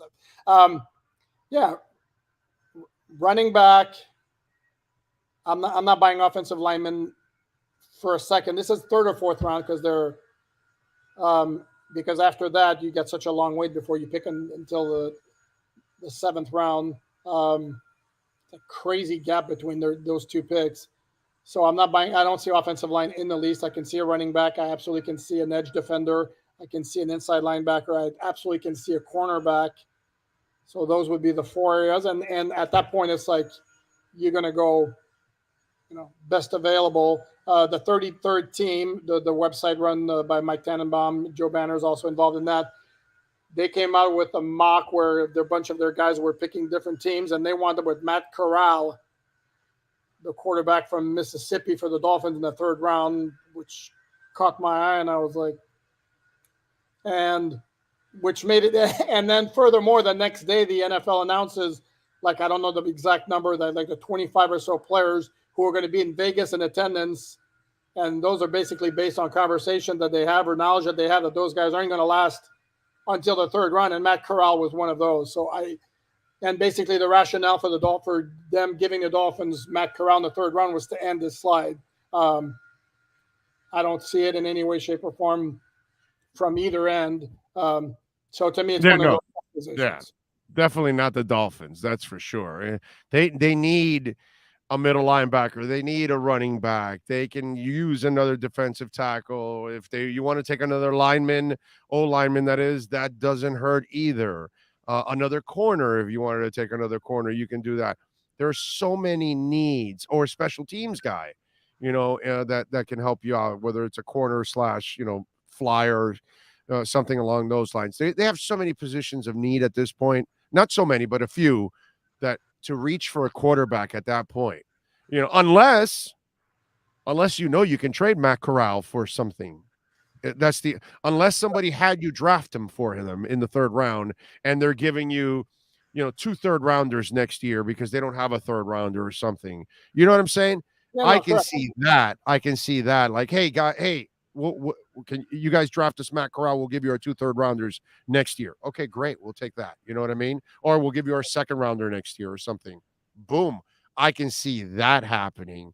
But I don't – by signing Teddy Bridgewater, now you're going to put the coach in a position by adding a 3rd quarterback that then he has to now play with the roster every week, because that 3rd quarterback he won't be able to put on the practice squad because they'll snatch him up right away. So you're also creating a problem for your head coach too. So I don't think those guys are really thinking deeply about the impact of all of that. And plus, what do they think? You're going to draft Matt Corral and then cut Teddy Bridgewater? The idea of Bridgewater there is to actually have another coach on the sidelines to help out too at the same time, because Tua is young still. Bridgewater has seen way more than Tua, and he can definitely help him out. Matt Corral is not going to help you out in that area. So I don't think these guys really thought through before they said Matt Corral.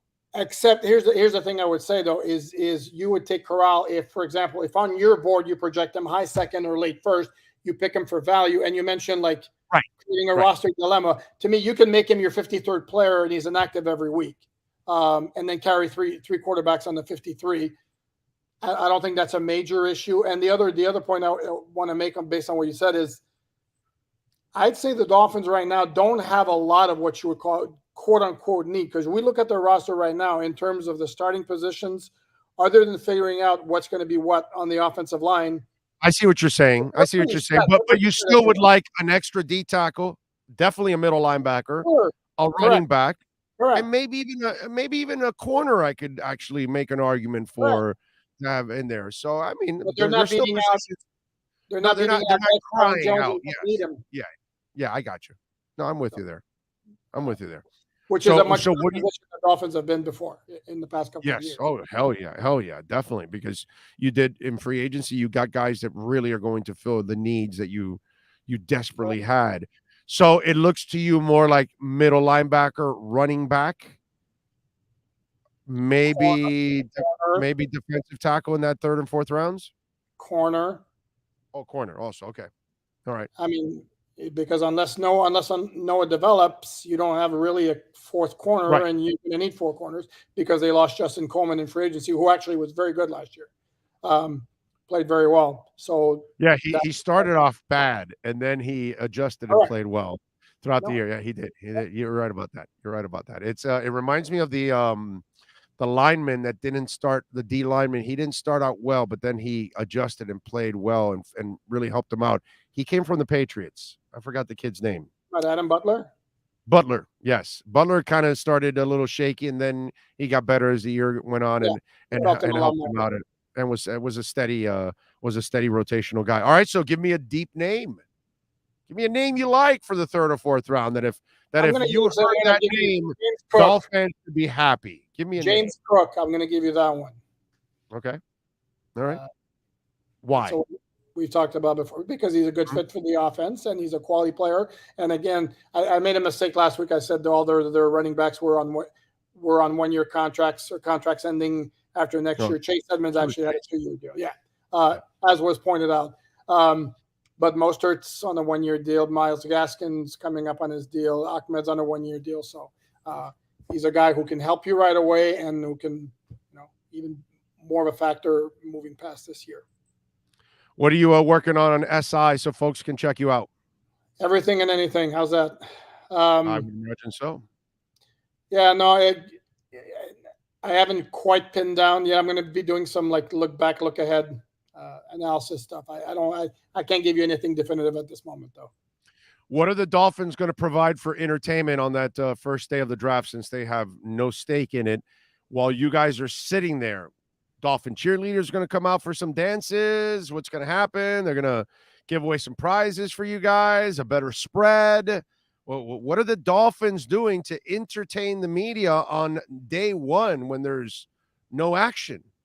I don't know. Maybe we don't even go there. What's the point of going there if they're not going to pick? I don't know. Ooh, you're not going, huh? Not sure yet. Well, I mean, if they're not going to pick and the odds are 1 in 100 that they're going to make, I'd be. Yeah, if there's no access to Greer, why the hell go, right? In a way, right? Because if they don't pick, Greer doesn't come out. So then why are you there? Right. I get it. Are they going to do a draft? Are they going to do a draft party? I haven't heard of anything yet, and I can't. I mean, yeah, I don't know. I don't know. We'll be partying in Vegas. You can join us there. I kind of got a hint of that earlier, actually. That's right, baby. Vegas. That's right. All right. Subscribe to the Sports Illustrated page.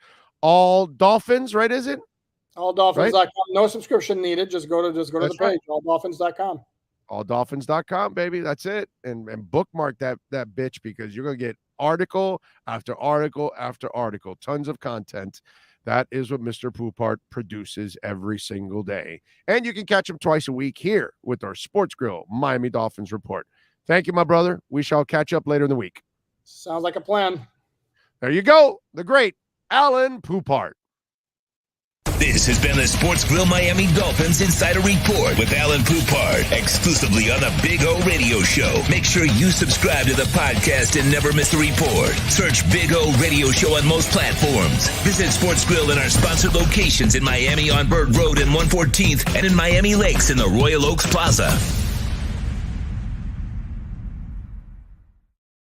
We in. Thank you, as always. Appreciate all of you out there.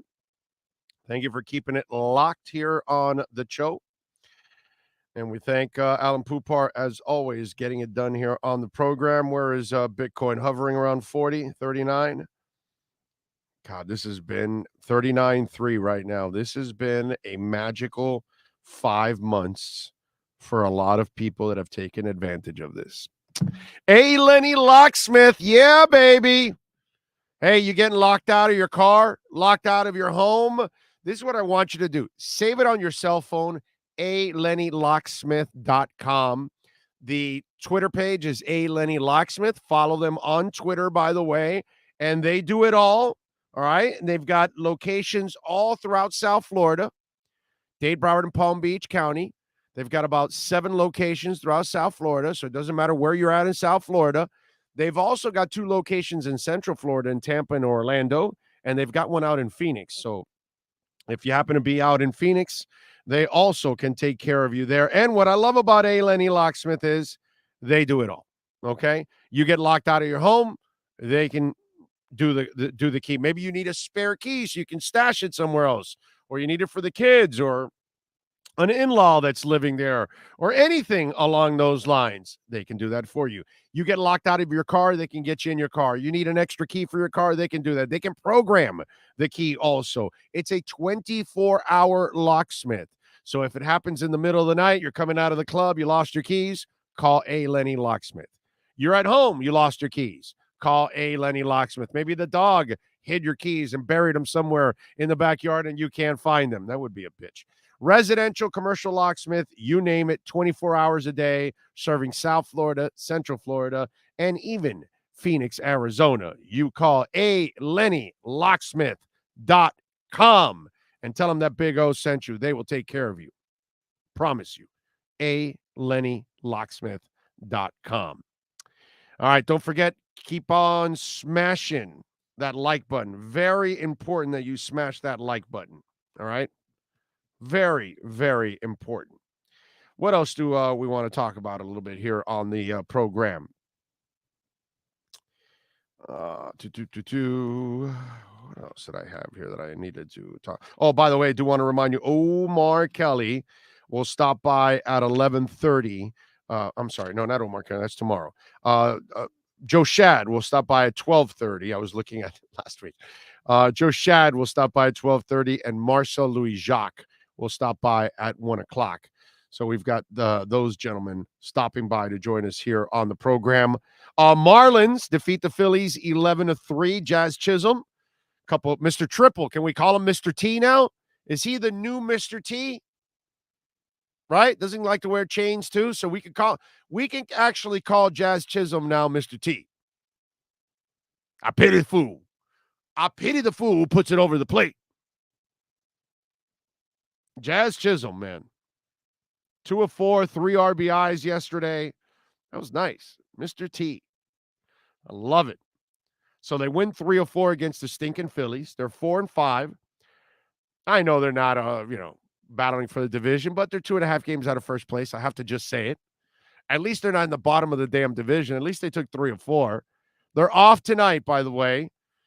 Tomorrow they will start a set with the Cubs at Lone Depot Park and get it going. But that was fun, man. I really enjoyed the Marlins this weekend and watching them have the success they had and the runs. I was so amazed. If you're able to get this kind of run support with their pitching, this is a combination that we all love to see, man. This will make it actually a competitive team. If you can actually, I'm not saying you're going to score, 24, 25 runs this weekend, whatever. I'm not saying to score 24 runs in every 4 games, but I am saying that if you are going to start scoring runs like this, then we're going to have a fun season. They're going to win some games. They could be a 500 team. Hell, they could even challenge for the division. But I don't think they'll do that, obviously. I'm not expecting that. But I tell you, this weekend, if you can continue to produce the runs, we'll see now. We'll see what happens here coming up this weekend against St. Louis. Usually, they've got pretty good pitching overall. If you can continue to score runs, then that'll be a surprise that I did not expect. If you can score runs, I didn't expect you to score a lot of runs. You're doing that. If you can score runs, then you're going to be a 500 team or better, which I didn't expect that. If you can score runs on a consistent basis all year long, then you might even challenge for the division. I never expected that. So none of this, if it happens, I expected good pitching, struggling offense, team that struggles in the 70s maybe and wins. Not really a great year, unfortunately. That's kind of what I was expecting. Hey, and it still may happen, which I hope not. But, man, this was a pleasant surprise this weekend. This was really nice to see them score these kind of runs. That was good, man. Big O, what are your thoughts on the Crawford-Spence super fight? Well, first of all, somebody asked me about Spence Ugas, and I said I have Spence. I couldn't go. I didn't care about the layoff and the surgery and all that stuff. I wasn't worried about that, and he took care of business. He was motivated. Ugas, tough dude, man. He took some punishment, and he connected a couple times with Spence too. Spence said he let his guard down at that moment, and he shouldn't have, and then that's why he ended up like bouncing off the ropes and all that. But he got himself back like a great champion does, and then he calls out Crawford. I'll tell you this, Spence Crawford is one of the 3 best matches we are going to have in boxing in the last 25 years. Okay? This is a fight of all fights. Errol Spence and Terence Crawford is the kind of fight you want to travel the world to go see, an event you want to go and be a part of, an event you definitely want to watch on television with the fellas, with your family members, whoever loves boxing. This is one you want to pay for. This is one you want to go to the bar for. This is the one you want to travel for. This is the one you want to watch with your kid. This is one of the few fights that we get in boxing. In the UFC, we are blessed because Dana White and the UFC, they don't F around. The fighters don't F around. They want to fight the best. They don't dodge. They don't fight tomato cans to build up their records. They do that in boxing, and they do it way too much. And what we never get enough of is Spence and Crawford. And, when I'm growing up and I'm getting Duran and Hearns and Hearns and Leonard and Duran, and I'm getting Tyson and Holmes, and I'm getting Ali and Frazier Ali and all the other ones, right? Ali Foreman, Ali, everything that I watched in the 70s into the 80s, right? And I'm watching Hagler and what's it called? Fulgencio Mejias, or Hagler ends up with Hearns, and with Hearns and Hagler against Leonard. And I grew up with legendary fights all over the place, dude. You know what I mean? So that's my boxing. My boxing, the best fought the best. De La Hoya fought Tito Trinidad. Tito Trinidad wasn't dodging anybody. Neither was De La Hoya. Neither was anybody in those days. Alexis Arguello was taking on everybody. Roberto Duran was fighting against everybody. That's how I grew up with boxing. That's my boxing. And my boxing has died. As much as I love boxing, I don't get enough great fights. Whereas growing up, we had 5 or 6 of them every year. Because every other month you were talking about a world-class boxing event, whether it was a welterweight, whether it was a middleweight, whether it was a heavyweight, it didn't matter. But we were talking about all kinds of different fights. And we just don't see that. So, Spence Crawford is a legendary all-timer. It's one of those that you hope becomes a war that then becomes a trilogy. Okay? You know what I'm saying? And that is what I'm hoping for out of Spence and Crawford. And I'm going Spence over Crawford. But if Crawford wins, I am not going to be shocked at all. Because these are two of the best that I've ever seen in my life, period. These are two guys that can fight in any era of boxing. I love watching these guys fight. So if you're asking me, I'm going to lean to Spence over Crawford right now. That's going to be my pick. But I'll tell you this, I am not going to miss that match. And if it's under my power and I can control it somehow or manipulate it, Sean and I will be there to cover that boxing match. But I'll go Spence over Crawford. All right. Ryan Wooldridge says, Big O, can you please help me with my fantasy basketball? We're in the playoffs. You got fantasy basketball playoffs? Well, send me an email, bigoradioshow@yahoo.com. I don't want to bog the show down with fantasy basketball. But send it over to the email, bigoradioshow@yahoo.com, and I will look at it, my friend. Will Spence versus Bud bring box? No. It's not going to. That fight will be mainstream, but in order for us to get boxing back on mainstream, ladies and gentlemen, we need several fights. Boxing needs to go, horse racing, we do this shit all the time, and it's never coming back either. Well, if we get a triple crown, it'll bring horse racing back. No, it won't. So, not that horse racing will ever come back to where it was. But boxing, if you ever want boxing to be great again, you need to go through 2 or 3 years of what I just talked about.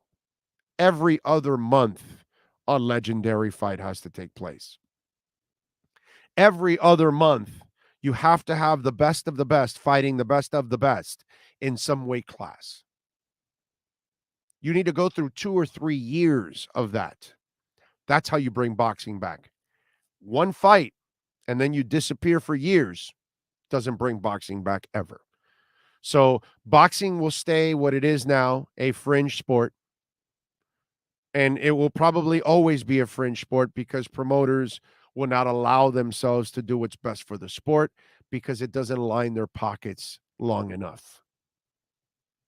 And so since promoters they're more interested in lining their pockets by fighting bad fights and making easy money and taking care of their fighters and making them last longer because they don't want them to have a legendary career. They just want them to have a career. And unfortunately, that's what a lot of these boxers are having. They're having a career. Not the career that you'll sit back and brag about and talk about Sugar Ray Robinson and Sugar Ray Leonard and Roberto Duran and Mike Tyson. And you'll talk about these legends till the end of time because they had a legendary career. And that's what boxers don't understand. They're stopping them from having their legendary careers. But if you want to sell out for money, you go ahead. You sell out for money and bury your sport.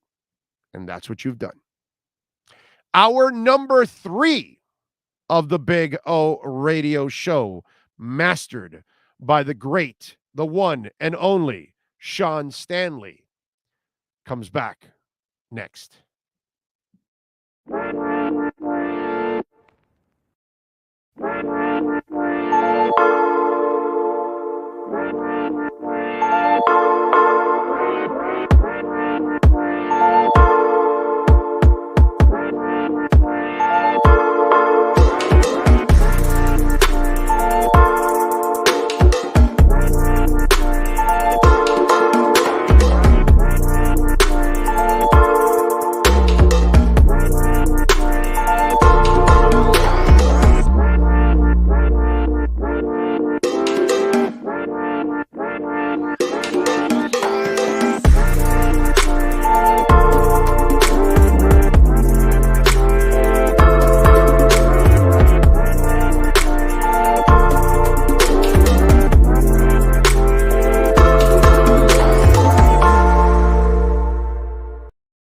With more than 62 years of litigation experience handling insurance disputes, Welton Rayum is committed to resolving even the toughest insurance claims quickly. At Welton Rayum, they don't get paid unless you win. They handle complex personal injury claims caused by the fault of another in both state and federal courts. They handle auto, trucking, motorcycle, slip and fall, and bicycle accidents. Call 954-966-4646. That's 954-966-4646. Welton Rayum can help.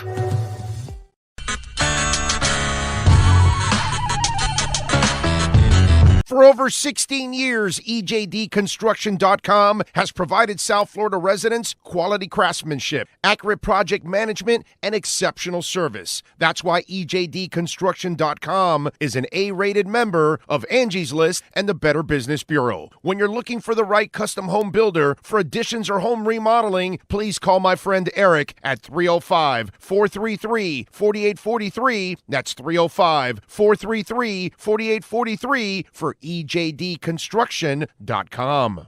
When you need your warehouse looking good while staying efficient, there's only one place to find the finest racks in the business. Pallet Rack City in Hialeah. 305-424-8547. That's 305-424-8547.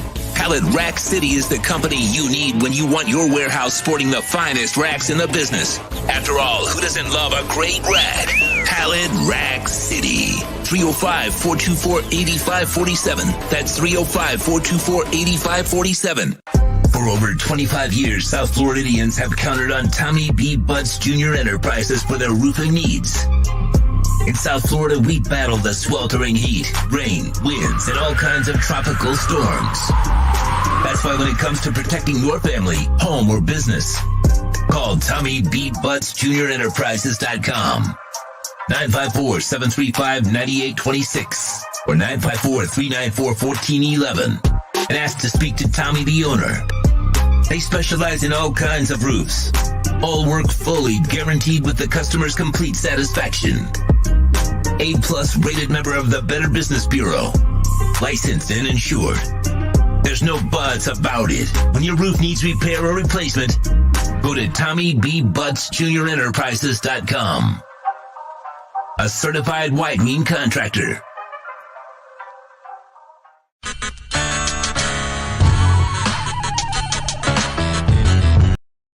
The viewpoint statements or beliefs expressed on the following program by the host, guests, or callers are not necessarily the opinions of FantasyXS.com, Media Group Inc., ownership, management, sponsors, or website. The Big O Radio Show is brought to you by Sports Grill. Good food, good drinks, good friends. Craig Zinn Acura of Pembroke Pines, the #1 volume Acura dealership in the Southeast United States. The Fort Lauderdale Police Department. The FLPD is hiring. Go to FLPDjobs.com. The Big O Radio Show originates from the OKCoin Studios. OKCoin is one of the largest fiat to crypto trading platforms in the world. Founded in 2013, OKCoin offers advanced features for crypto beginners and high-volume traders alike, enabling users in 184 countries worldwide. The Big O Radio Show is mastered by executive producer Sean Stanley from the OK Coin Studios. When it comes to South Florida sports teams, very few in the media have witnessed, lived, and covered it like the Big O. Let's start the program dedicated to your favorite South Florida teams with a passion that's unmatched. The Big O Radio Show is on. Here's the Big O. It's hour number 3 here on the program. Damn, it's gone by really, really fast, man. It has flown by already. We're into the final hour of the program. Actually, final like 90 minutes because we'll go to about 1:30. Joe Shad will stop by at 12:30. Marcel Louis Jacques will stop by at 1. We'll have some fun with him.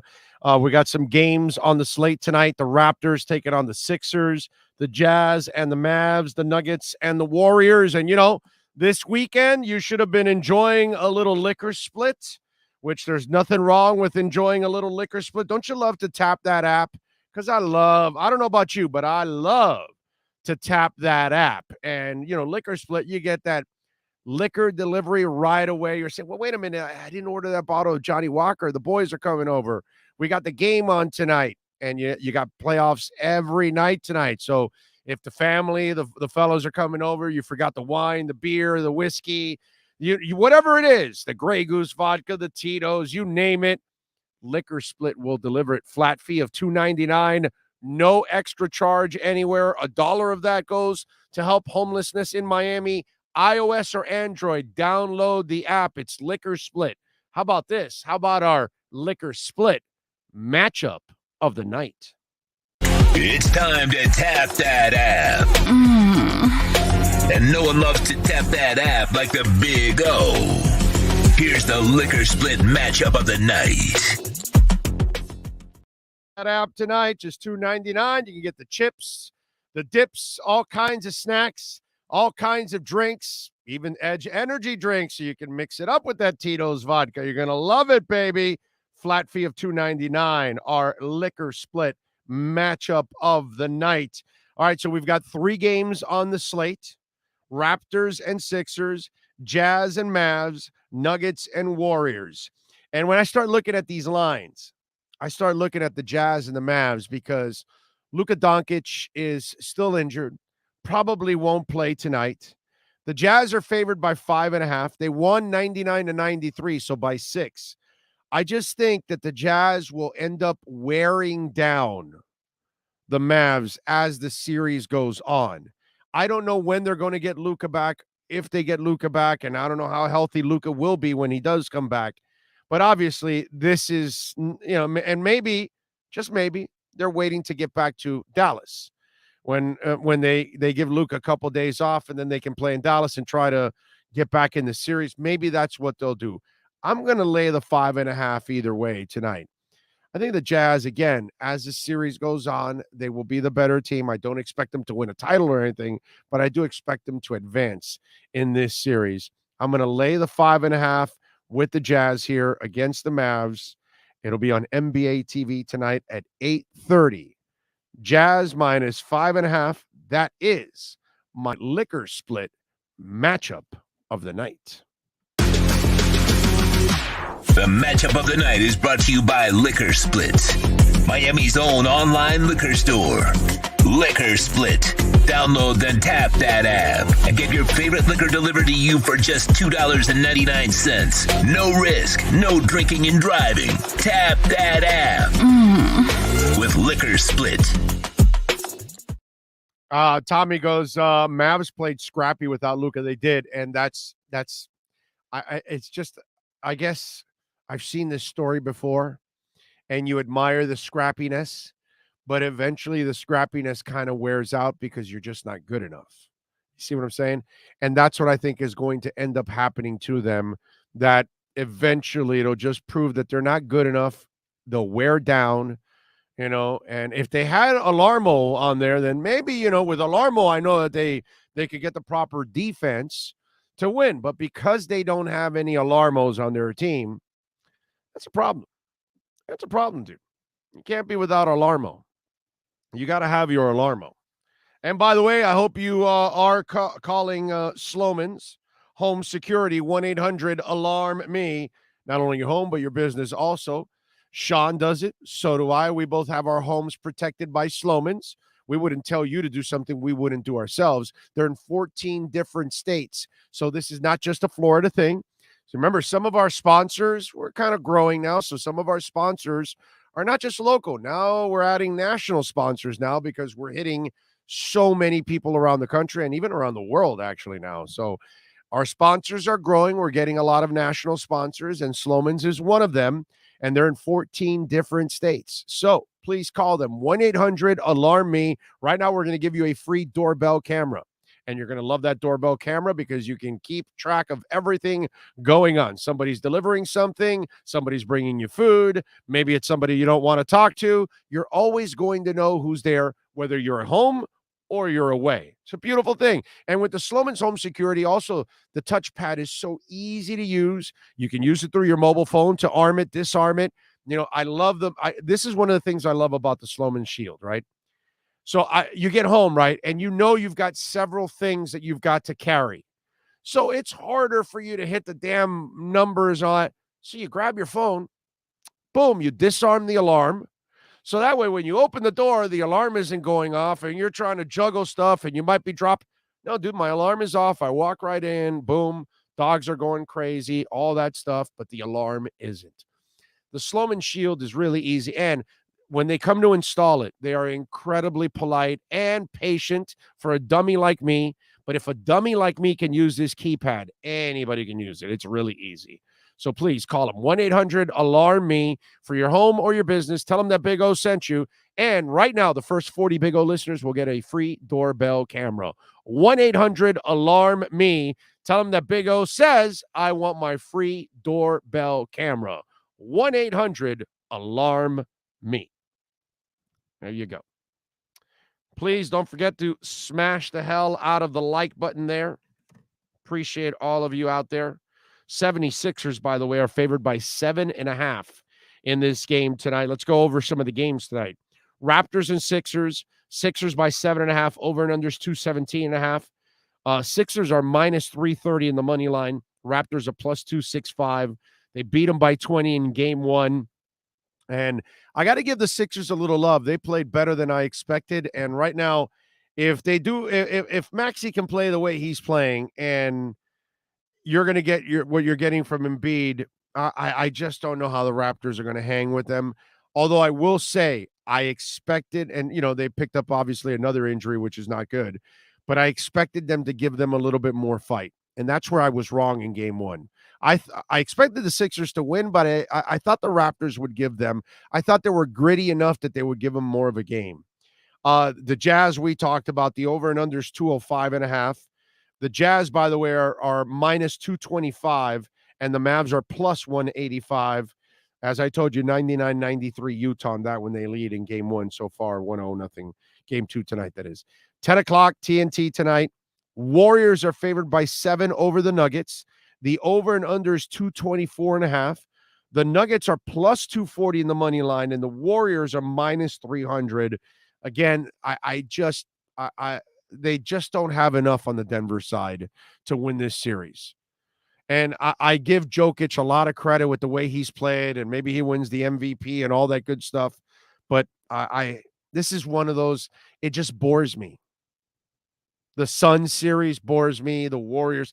I'm sure people around the country are bored with the Heat Hawks series. I don't think a lot of people outside of the Atlanta area are looking at that series going, oh, yeah, Atlanta's really going to, give them a run. I don't think so. So there are some series. It's not boring to me as a Heat fan, obviously, but the Suns series, I have no interest in it. None. I know what is going to happen. You know what I mean? But that's what we got going on tonight in the NBA slate. Enjoy the games. 855-912-1056 if you want to get in on the Welt and Realm text line. That's 855-912-1056 if you want to get in on the program. You can also reach out to us here on the YouTube chat board if you've got any questions on anything going on in the world of sports. You can spit it out if you want. It's a beautiful thing. Lundell is a stud, somebody tells me. Love your show. Wish you talked more about the Red Hot Panthers. Sir, we have Panther reports on Tuesdays and Thursdays. We have not, I think I talked about the Panthers earlier on the show. I think I went into it and talked about the win, talked about what they've done over the weekend, what went on with the Avalanche, what needs to go on with the Avalanche.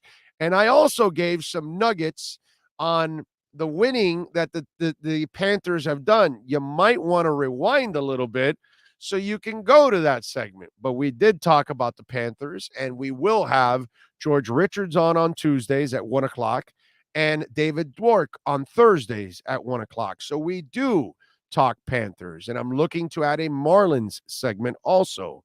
So we're finalizing everything with the sponsor and everything. So we are working on all of those things. Yes. But we do talk Panthers. I talk Panthers plenty, actually. I thought I did a good job of talking Panthers and gave some nuggets that I don't think people realized this year about the Panthers. So you just got to listen. Let's see. What else do we have going on? Celtics and Nets. That was an awesome game yesterday. I got to, and let me tell you something. I will admit this. With every bone, every inch, every piece of skin, hair in my body, I am rooting against Kyrie Irving. Okay? And I know there's several layers to all of this. And I look at it this way. One, the layer of Brown and Tatum. For me, these guys have been phenomenal players and talents, but so every time I've seen them in big moments, they've folded their tent. Yesterday was huge because they dominated most of that game, and then the Nets made a charge at the end to take the lead, and they had to then obviously score that late basket at the end to eke out the victory. I personally feel Tatum and Brown are terrific players, but they're terrific regular season players. They need this series badly. Badly. They need to start winning in the playoffs and start doing something, because out of all the hype that they get, they never live up to it. So for me, there's a level of pressure on those guys. You know, this is what sometimes the Justin Herbert people don't understand, sometimes where I come from on this, because he looks great. He's got a rocket arm. He puts up stats, but he doesn't win jack shit. You know, and that's the part that people still don't understand. He hasn't won jack shit. So when you start putting up numbers and you look great, but you're also winning actual things that matter, then I start to respect you. Okay? And Tatum and Brown, I don't respect. I don't respect you until you show me that you have cojones when it matters. I've seen the regular season guys. I've seen the James Hardens of the world, that they put up all kinds of points and all their fancy dribbling and all their fancy shooting. And then when I put James Harden in a moment that counts, he pees in his pants. So you can have all the talent you want in the world like James Harden and like Tatum and Brown. Show me. Show me when it matters that you have the cojones. Okay? Show me. And that's what and that last night, Brown and Tatum eked it out, bro. Because if they lose that game after leading most of the game, same old Celtics. So these playoffs are big for those two guys. As for Kyrie, look, man,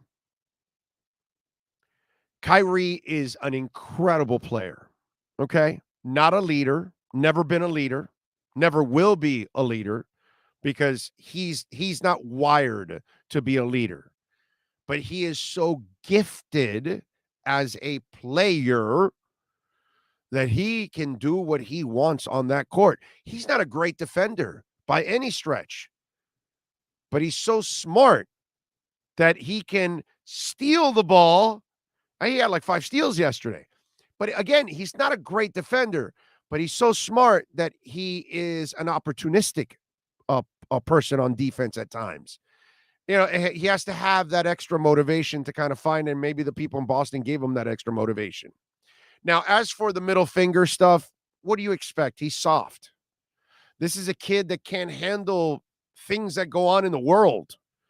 This is a kid that just loses his crap for anything. Yet he can still compartmentalize enough to play the game, no matter what they're calling him, because they're calling him all kinds of names in Boston. I mean, that's the worst city in the world to go play if you're a black athlete. They've all said it. It's not me. Black athletes of all sports say the same thing. Apparently, what's in the stands in Boston is more disgusting than there is in most other cities. Don't know why, but somehow or another, the black athlete does not enjoy themselves in Boston at times. It is what it is. So that part, look, they're going to only come back at him even stronger the next time. And they won. You saw how quiet that place was for a while they were leading. That's the only way you're going to shut him up, Kyrie. You got to beat him. But they beat you now, so they're going to come back at you even more. So putting out the middle fingers, look, dude, you lost half your salary already this year because you didn't want to get vaccinated, which is just ridiculous. So now you're going to lose more money in fines because of your middle finger. It is what it is. Jackie Robinson went through a hell of a lot more. Now, here's where I have to defend the athlete to a certain extent. Why should they tolerate you calling them the N-word, calling their mother something, their wife, their daughter, their son, them, whatever? Why should Kyrie Irving tolerate that? Why should any black athlete tolerate that? Why should any athlete tolerate verbal abuse from fans? What happened to just you suck? What happened to just boo? Why does it have to be your mother's this and you're an N and you're this? And why does it have to be that? And that's the other, there's the part about it that I have to take the stance behind the player in that sense. Booing is one thing. Insulting somebody's religion, their color, their nationality, their sexuality, they don't need to tolerate that. So there's a part of me, believe it or not, I hate to say this, but there's a part of me that sympathizes with Kyrie's soft ass. Okay? There's a part of me that actually, because you pay to watch the game, you don't pay to call him the N-word, dude. Just because you paid your ticket doesn't mean you can say all kinds of things about his wife or his mother or something. That doesn't give you any right to do that. So why should any player tolerate that? So there's a part of me that if you threw beer on a player and he went into the stands and knocked the crap out of you, I might do this. Yeah, the player might get charged with assault and maybe even arrested or fined and whatever, but I would go like this. When any of you idiots get onto the court or the field and they knock you out, I go like this. I don't think they do enough to the people that get on the field. Okay? In fact, if you get onto a football field, I would love for the safety to knock the crap out of you, and as you fall, all D linemen and O linemen pile on. And then you're under the pile for a couple of minutes, and I want to see how you react then after that. When your chest has like a couple broken ribs, you're having trouble breathing, and then they're sending your ass to the hospital. That would make me more happy for all the idiots that cry. So there's a part of me that I have to defend the player to a certain extent here, because we continue to go to an extreme that's ridiculous in society, right? We now are walking up to Asian people and just beating the crap out of them. In Brooklyn, I don't know what the hell's going on, but we're going after Hasidic Jews. There's a guy in, was it California, that he was like killing homeless people. So we have gotten to a point where we think we can go to these extremes. We can just bum rush, the Capitol and overturn an election. This is the attitude that we have in our society. And it trickles down to everything, dude. It trickles down to you booing people, kids, in a spring game. People complaining in a spring game. So this is why we have gotten to a point where we have crossed the line in everything that we do. So if we're openly walking into shopping malls and schools and shooting up people, well, here you go. Now you've got something that's complicated, disgusting, and criminal, right? Well, here's the flip side of it. Not as extreme, but it's the same thing. It's still disgusting and vile. You think because you paid a ticket, you can call a black player the N-word? You think because you paid a ticket, that gay player, you can call him all kinds of, sexual, no. And that's where there's a part of me that understands Kyrie's frustration and Jackie Robinson's frustration and every other player that's had to deal with all kinds of things and abuse from human beings. You remember that miserable woman from the Heat game? That she was like, she went viral because she had the nasty middle finger and was screaming at the player. Like, who are you, dude? Like, that sorry ass bitch should never be allowed in the arena ever again. Why? Because you paid the ticket? So you can be that abusive and stick your middle finger out? You think that's your right? So there's a part of me, we're crossing thresholds that we should never cross as just out of common decency. We shouldn't cross these thresholds, and we are surpassing them by miles now because common decency is right out the freaking window. All right, let's take a break. Joe Shad joins us in our AmericanDreamLending.com Miami Dolphins report. Dolphins fans, buckle up. It's time for the American Dream Lending Miami Dolphins report with Joe Shad. When you're ready to purchase a new home or refinance the one you have, American Dream Lending will make sure your loan experience is easy with fast approvals and quick closings. Call them at 786-802-1727 or online at adreamlending.com. Here's Joe Shad with today's edition of the American Dream Lending report. Are all right. Depends how she looks like. Anyway, all right. Remember, you can reach out to the great people at AmericanDreamLending.com. Eve Shams, baby, they can help you out right now, as always. And there he is, relaxing. And so today you're relaxing in the couch. Today's couch day, right? Is that what I'm seeing? Yeah, I didn't feel like getting off the couch, so I didn't. It's a beautiful thing when you can. It's just being Joe Shad is just, it's life. It's beautiful. It's just awesome. I was just talking about the Kyrie Irving thing, and we see it in all walks of sport. And the easy thing, obviously, and the obvious thing to say is, yeah, he's going to get fined, and yeah, he was wrong for the middle finger. There's no doubt about that. But I was talking about there's a part of me that can understand him too. Because unfortunately, we now live in a world that people feel just because they paid a ticket, they can be as abusive as they want to you at any time. And this happens in all sports. You know what I mean? I don't know if you saw the Kyrie Irving situation, but I'm sure you've covered many cases where players haven't been treated, fairly at times by fan bases and stuff like that. Your thoughts on that when you see that?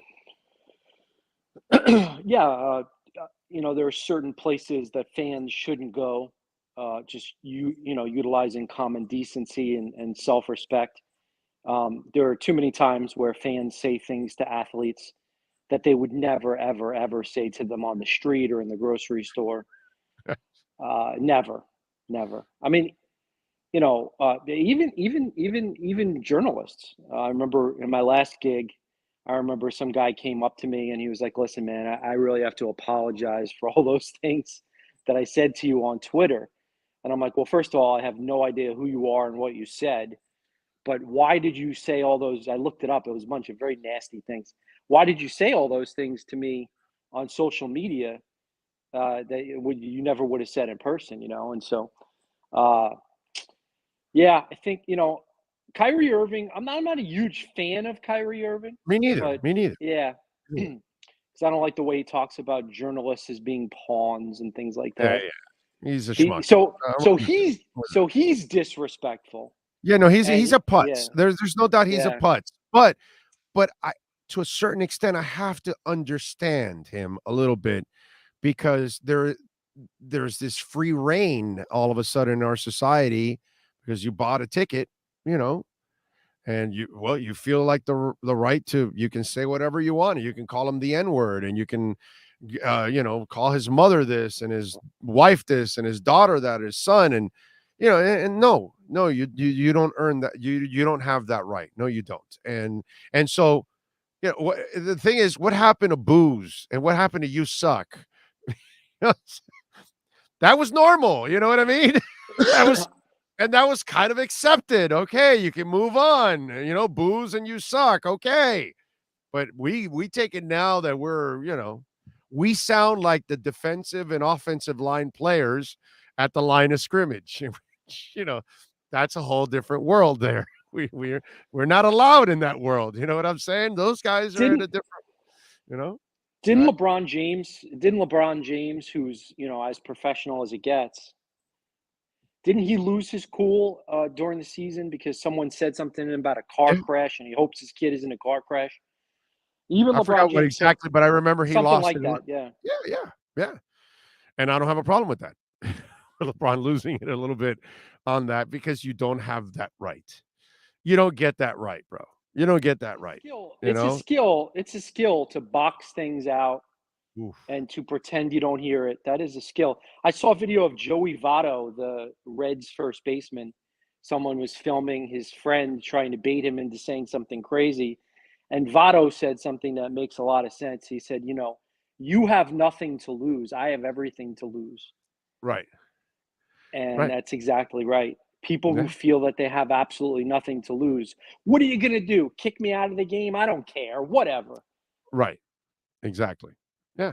That's and he's 1,000% right. All right. So as you do your deep dive in getting ready for the draft, what have you been able to unearth for Dolphin fans in that third or fourth rounds? What are the players that Joe Schad says the Dolphins should be looking at in the third or fourth rounds? Well, I wrote a story a couple of weeks ago that highlighted 3 centers that I thought would be in the range for the Dolphins. I don't remember their names. I think one guy was from Wisconsin, one was from Kentucky.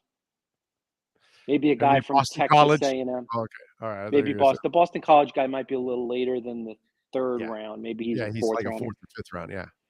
And then today I was going to take a look at some running backs, including some with local ties. There's a Florida running back, a Florida international running back, and then a Georgia running back from Miami whose brother is Dalvin Cook.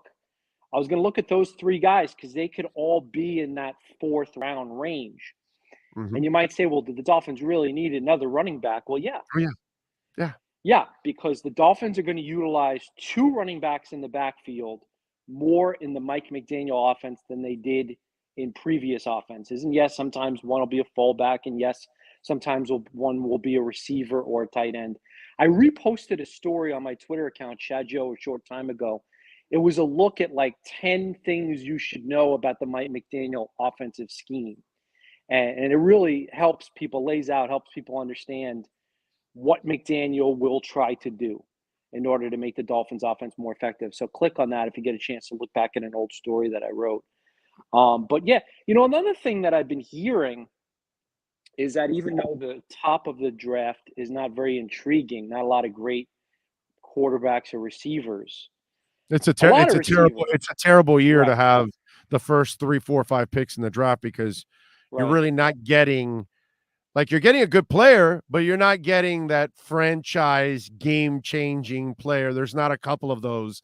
Hell, there's not even considered one in this draft right now as it is. It's crazy, right? This is not one of those drafts that's super sexy at the top. But because of COVID and because some players chose to take an extra year, that pushes down more decent players into the 3rd or 4th round. So what I'm telling you is strategically, the Dolphins have done a pretty smart thing here by having 2 first-round picks in the 2023 NFL draft, which is supposed to be really good, and then having picks in that 3rd and 4th round where there's supposed to be a backlog of pretty decent players in this year's draft. Yeah, no, I'm looking forward to it, man. I'm hoping they can get James Cook or somebody like that in that 3rd or 4th round. I would like to see a bigger one more back that has a little bit more size, a little bit more of a bruiser. I would like to see that be a part of this mix, and I think middle linebacker might be another one that could be viewed in that area in the 3rd and 4th rounds. As I'm doing my digging, there's some of those kind of players that are going to be in that area. So that's kind of the sexy part of the draft for us overall.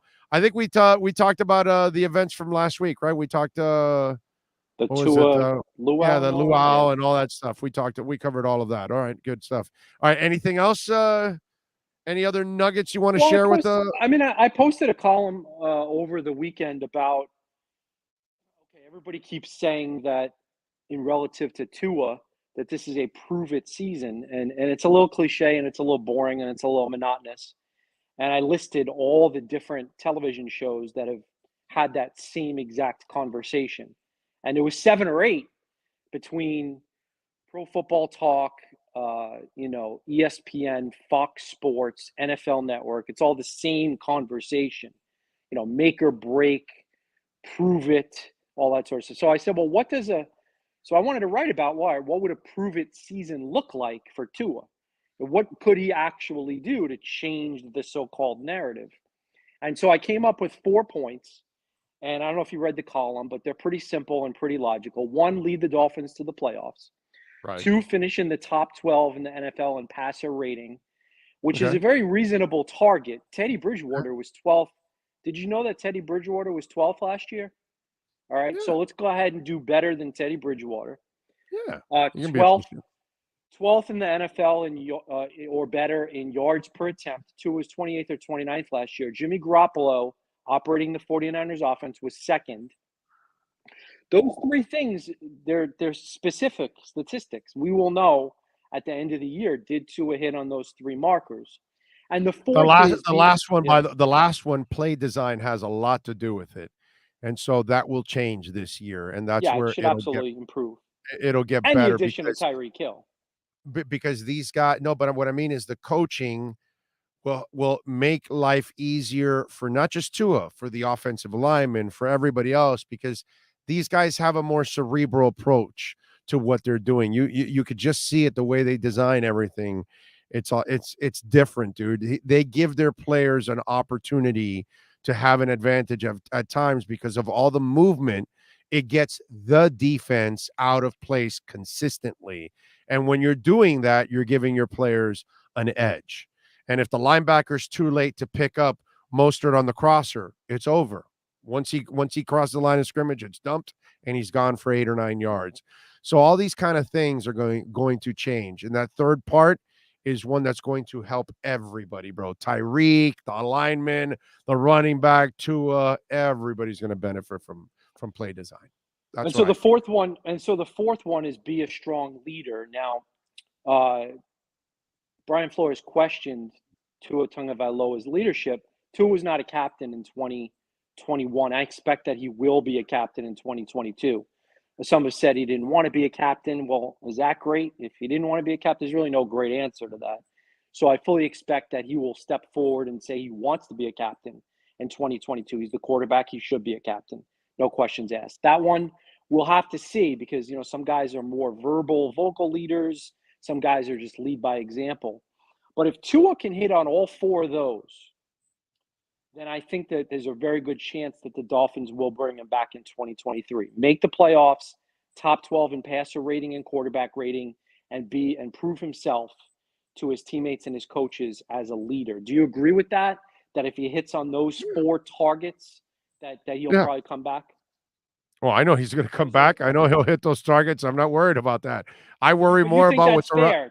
Do you think that those four targets are fair? Of course it's fair. It's fair. The difference between you and me is you view Tua more as a problem. I don't view Tua as a problem. I view everything around Tua as the problem, and that's why Tua and others will not succeed or have any kind of big-time success as a team. That's where you and I differ on this. You get better coaching, you get a better running game and better blocking, Tua will do everything that you want. I'm not worried about that. He'll be the leader. He'll be the winner. He'll make the plays. He'll make the throws. Everybody will calm down. Everybody will relax. That's the difference. I don't see Tua as the problem. I don't believe that he has all this stuff to live up to. I think everybody else has stuff to live up to in order to help him succeed. I don't think that Tua is a problem. I think that Tua has to prove that he's the answer. Okay. So there's a difference there. It's not the same. Oh, no, not really, because I feel that he can only prove if he's the answer if you do your part. You're not going to have a successful marriage if the bitch is going out on the street and banging everybody else. But if the woman loves you and protects you and respects you and is there for you and meets you halfway in everything, then the relationship works out. In my eyes, Tua has done his part. Unfortunately, everyone around him has failed miserably, and that has made him look bad. That's the way I look at it. Well, I think he has a very two-and-on view of it is. That's my two-and-on view of it. I think he has a very good chance to meet the goals that I laid out for him, to be top 12 in passer rating, yards per attempt, to lead his team. Now, in that lead his team to the playoffs, that of course means that he'll have to be, available in most all of the games. That goes without saying. He's going to have to, stay on the field. Now, of course, injuries happen, especially to quarterbacks. You get a finger, you get a rib, you get an ankle, you get a knee, you get a concussion.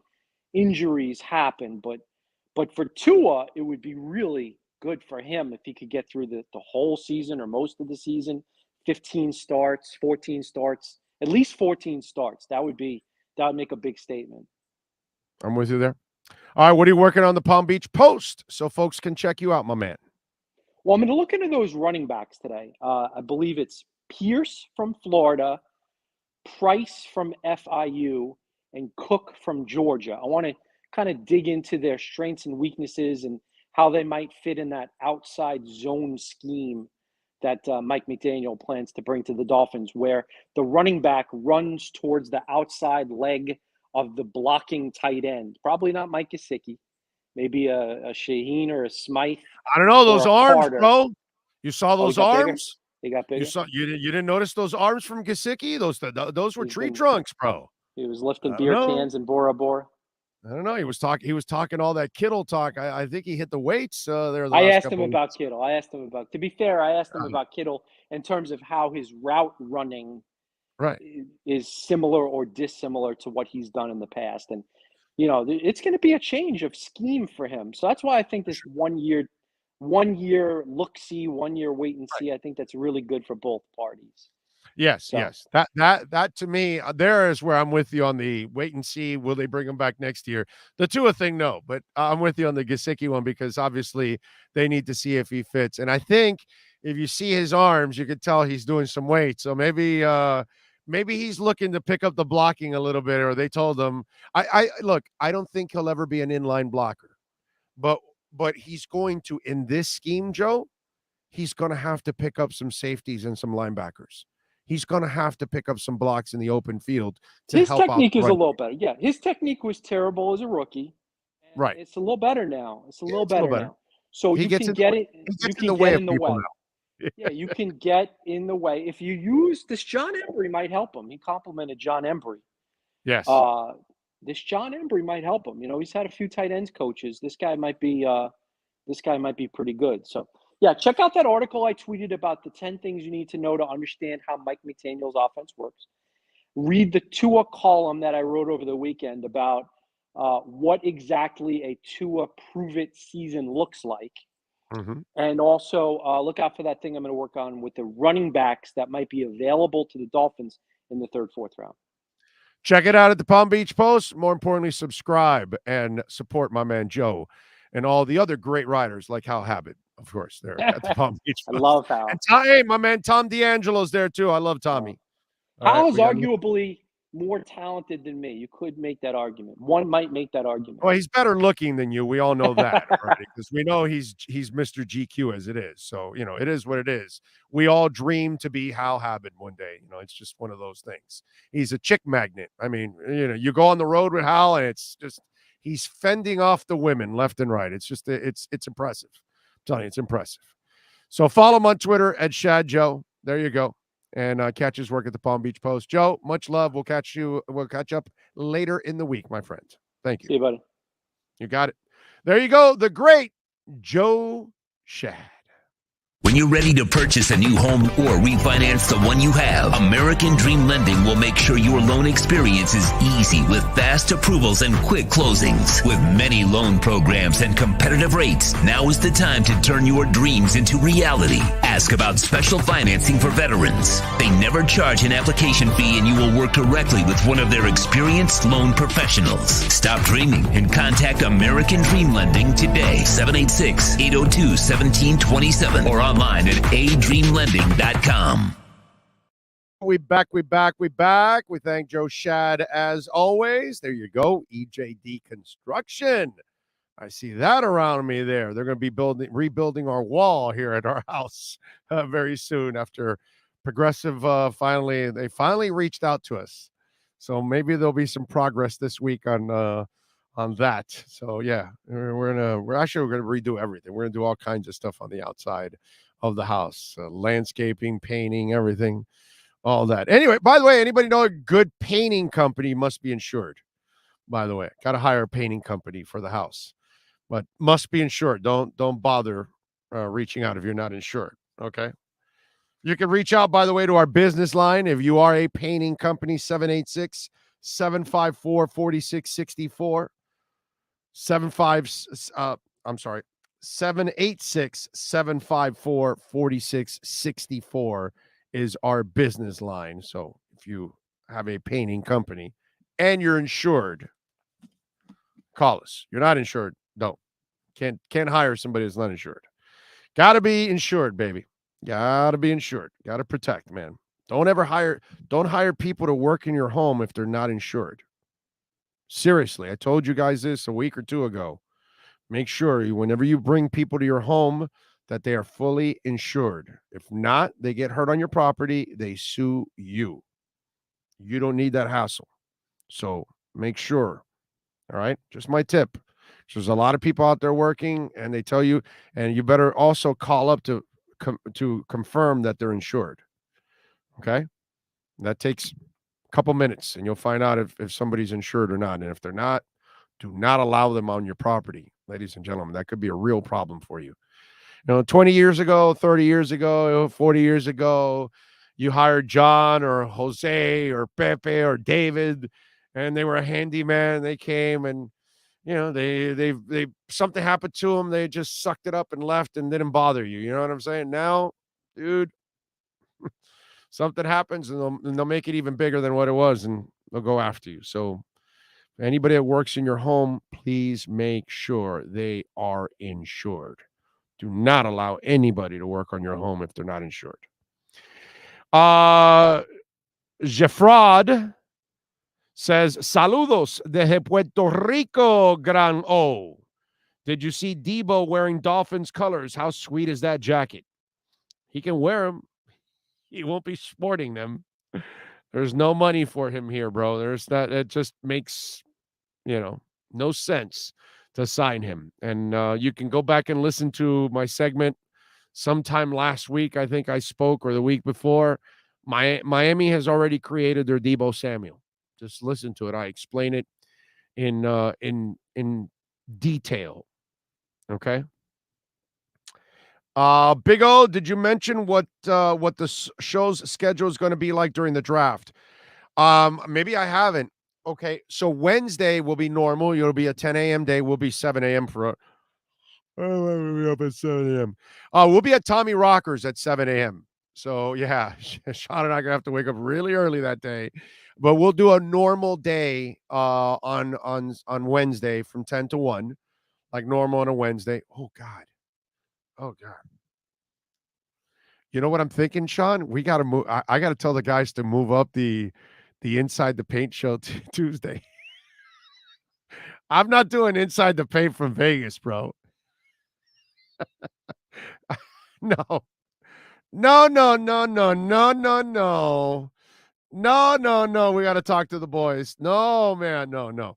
And so Thursday and Friday, I may do like a short show from where I'm staying at for 45 minutes or an hour, like at 10 o'clock, 11 o'clock. I may come on for like an hour. Everything is going to be moved to the evening on Thursday and Friday. So when the draft starts, that's when the show starts. There's no way, ladies and gentlemen, I can do 2-3 hours during the day and then go do 5 hours at night. I'm a human being. I can't. So it'll be a short show. We'll touch on some of the subjects in and out, maybe an interview with a basketball guy or a hockey guy or something like that in that hour during the day, 10 to 11, 11 to 12. I don't know yet. I haven't decided. Maybe 11 to 12, since I can sleep in a little bit more or whatever. I may do that. But Thursday and Friday will be the days of the draft. A 1 hour show during the morning and then the draft. And that's it. Okay. Remember, the draft will come on what time? 7 o'clock or something, 7:30 or 8 o'clock, whatever the hell the draft starts. And we're on to like 11 o'clock midnight. So then we're off. And then the next day we're back. And we're back, what is it, 6 o'clock it starts? And we'll take it to midnight. So we'll be on there. And then the following day, I think it starts at noon. And we'll be on starting at noon all the way to the last pick of the Dolphins. Not the last pick of the draft, the last pick of the Dolphins. So if the Dolphins trade their 2 7th-rounders for a 6th-rounder and they make a pick in the 6th round and it's over, I will close it down at that point. Okay? So the Sunday will go as far as the picks go for the Dolphins. And we'll have our insiders joining us throughout the draft. Hopefully maybe I can get Rappaport to come on over and join us at Tommy Rockers. If we can get, I mean, traffic's going to be a bitch. It's going to be tough. I will admit it's going to be tough because moving around is not going to be easy around the strip. And we're just right there, right off the strip. We're right behind the Bellagio. So, anyway, so there you go. And that'll be our shows. And then on Monday, I'll be broadcasting from Vegas, but it'll be at 7 in the morning. Well, 10 a.m. here. It'll be normal shows. I'll be in Vegas for a few more days that I'm hoping to. I'm staying in Vegas for a couple of extra days because I'm trying to finalize a home for us, a permanent home for us in Vegas, so we can go back and forth and cover all the events in Vegas. All right. So there you go. That's what's going on. That's our story, and we're sticking to it, by the way. And when it's all done, I'll light up a Perdomo cigar and enjoy a beautiful Perdomo cigar. Have you been, by the way, to the factory? Right there at 5150 Northwest 167th Street. Maybe you didn't know that you can actually go there and check it out. Yeah. And they've got a ginormous humidor retail store there with all of the Perdomo cigars. You can buy the cigars, you can buy the boxes, you can buy the empty boxes, you can buy the paraphernalia, the shirts, the hats, lighters probably. They got all kinds of stuff there with Perdomo. And Nick Perdomo is constantly there. When he's not traveling the world, you will run into him there, and you might be able to take a picture with the man, the myth, the legend that is Nick Perdomo. Nick Jr. is also there too. In fact, I am going to be at the Perdomo offices in a little while. How about that? 5150 Northwest 167th Street. So get out there, man. Go check out the great people at Perdomo Cigars. And of course, a proud sponsor of our program. There's the 10th anniversary. I love the 20th anniversary. This 10th anniversary, the Maduro, so rich. That's why I got a 93 rating from Cigar Journal. Check out the full line of Perdomo cigars. All right. There you go. And if you go to the retail store, tell them that I sent you. Okay. Anthony Campos says, Big O, on a lunch break, did you announce a Heat watch party for the playoffs? No, we have not. We have not announced a Heat watch party for the playoffs. Not yet, at least. Not yet. But we will announce that Marcel Louis-Jacques is going to join us. We are now going to get an edge on the Miami Dolphins with Marcel Louis-Jacques and our Edge energy drink, Miami Dolphins Report.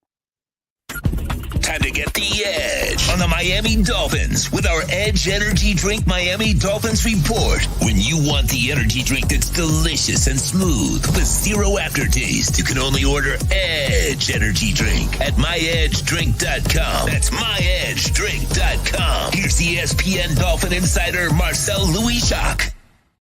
All right, there he is. Ready to get the edge. You seeing this breaking news now? Coming from Tom Brady on Twitter, something I think all Dolphins fans will be interested in. I don't know what happened. No, I'm messing with you. They just announced the next, the match, the golf match. I don't know if anybody saw Tom Brady's little cryptic tweet to Rodgers, Josh Allen, and Mahomes, but it's going to be those four in some sort of skins match in Vegas. Now, sorry for the tease. I couldn't help myself. All right, whatever. I saw the. Those things are fun, man. You don't like the match? I saw the last one. Yeah, it was all right. I mean, whatever. I don't know. It's just, I saw some of it, and Peyton Manning is always entertaining. You know what I mean? So it was, it was all right. It wasn't like, oh my God, but it was all right. And I don't know if. See, my problem is now, Marcel, we start taking the athlete out of their strength. And we put them in something that's really not their strength. So it's not going to be entertaining. So it needs to have it needs to have trash talking in order. There needs to be mistakes and goofiness in order to be entertaining. It's like putting a golfer out on a court to play basketball. He's not going to entertain us because that's not his skill set. So that's the only reason about that is that we're taking these guys where we freak out with what Mahomes can do with his arm, probably not the club. No, but I think it makes people more relatable, to those of us who golf or attempt to.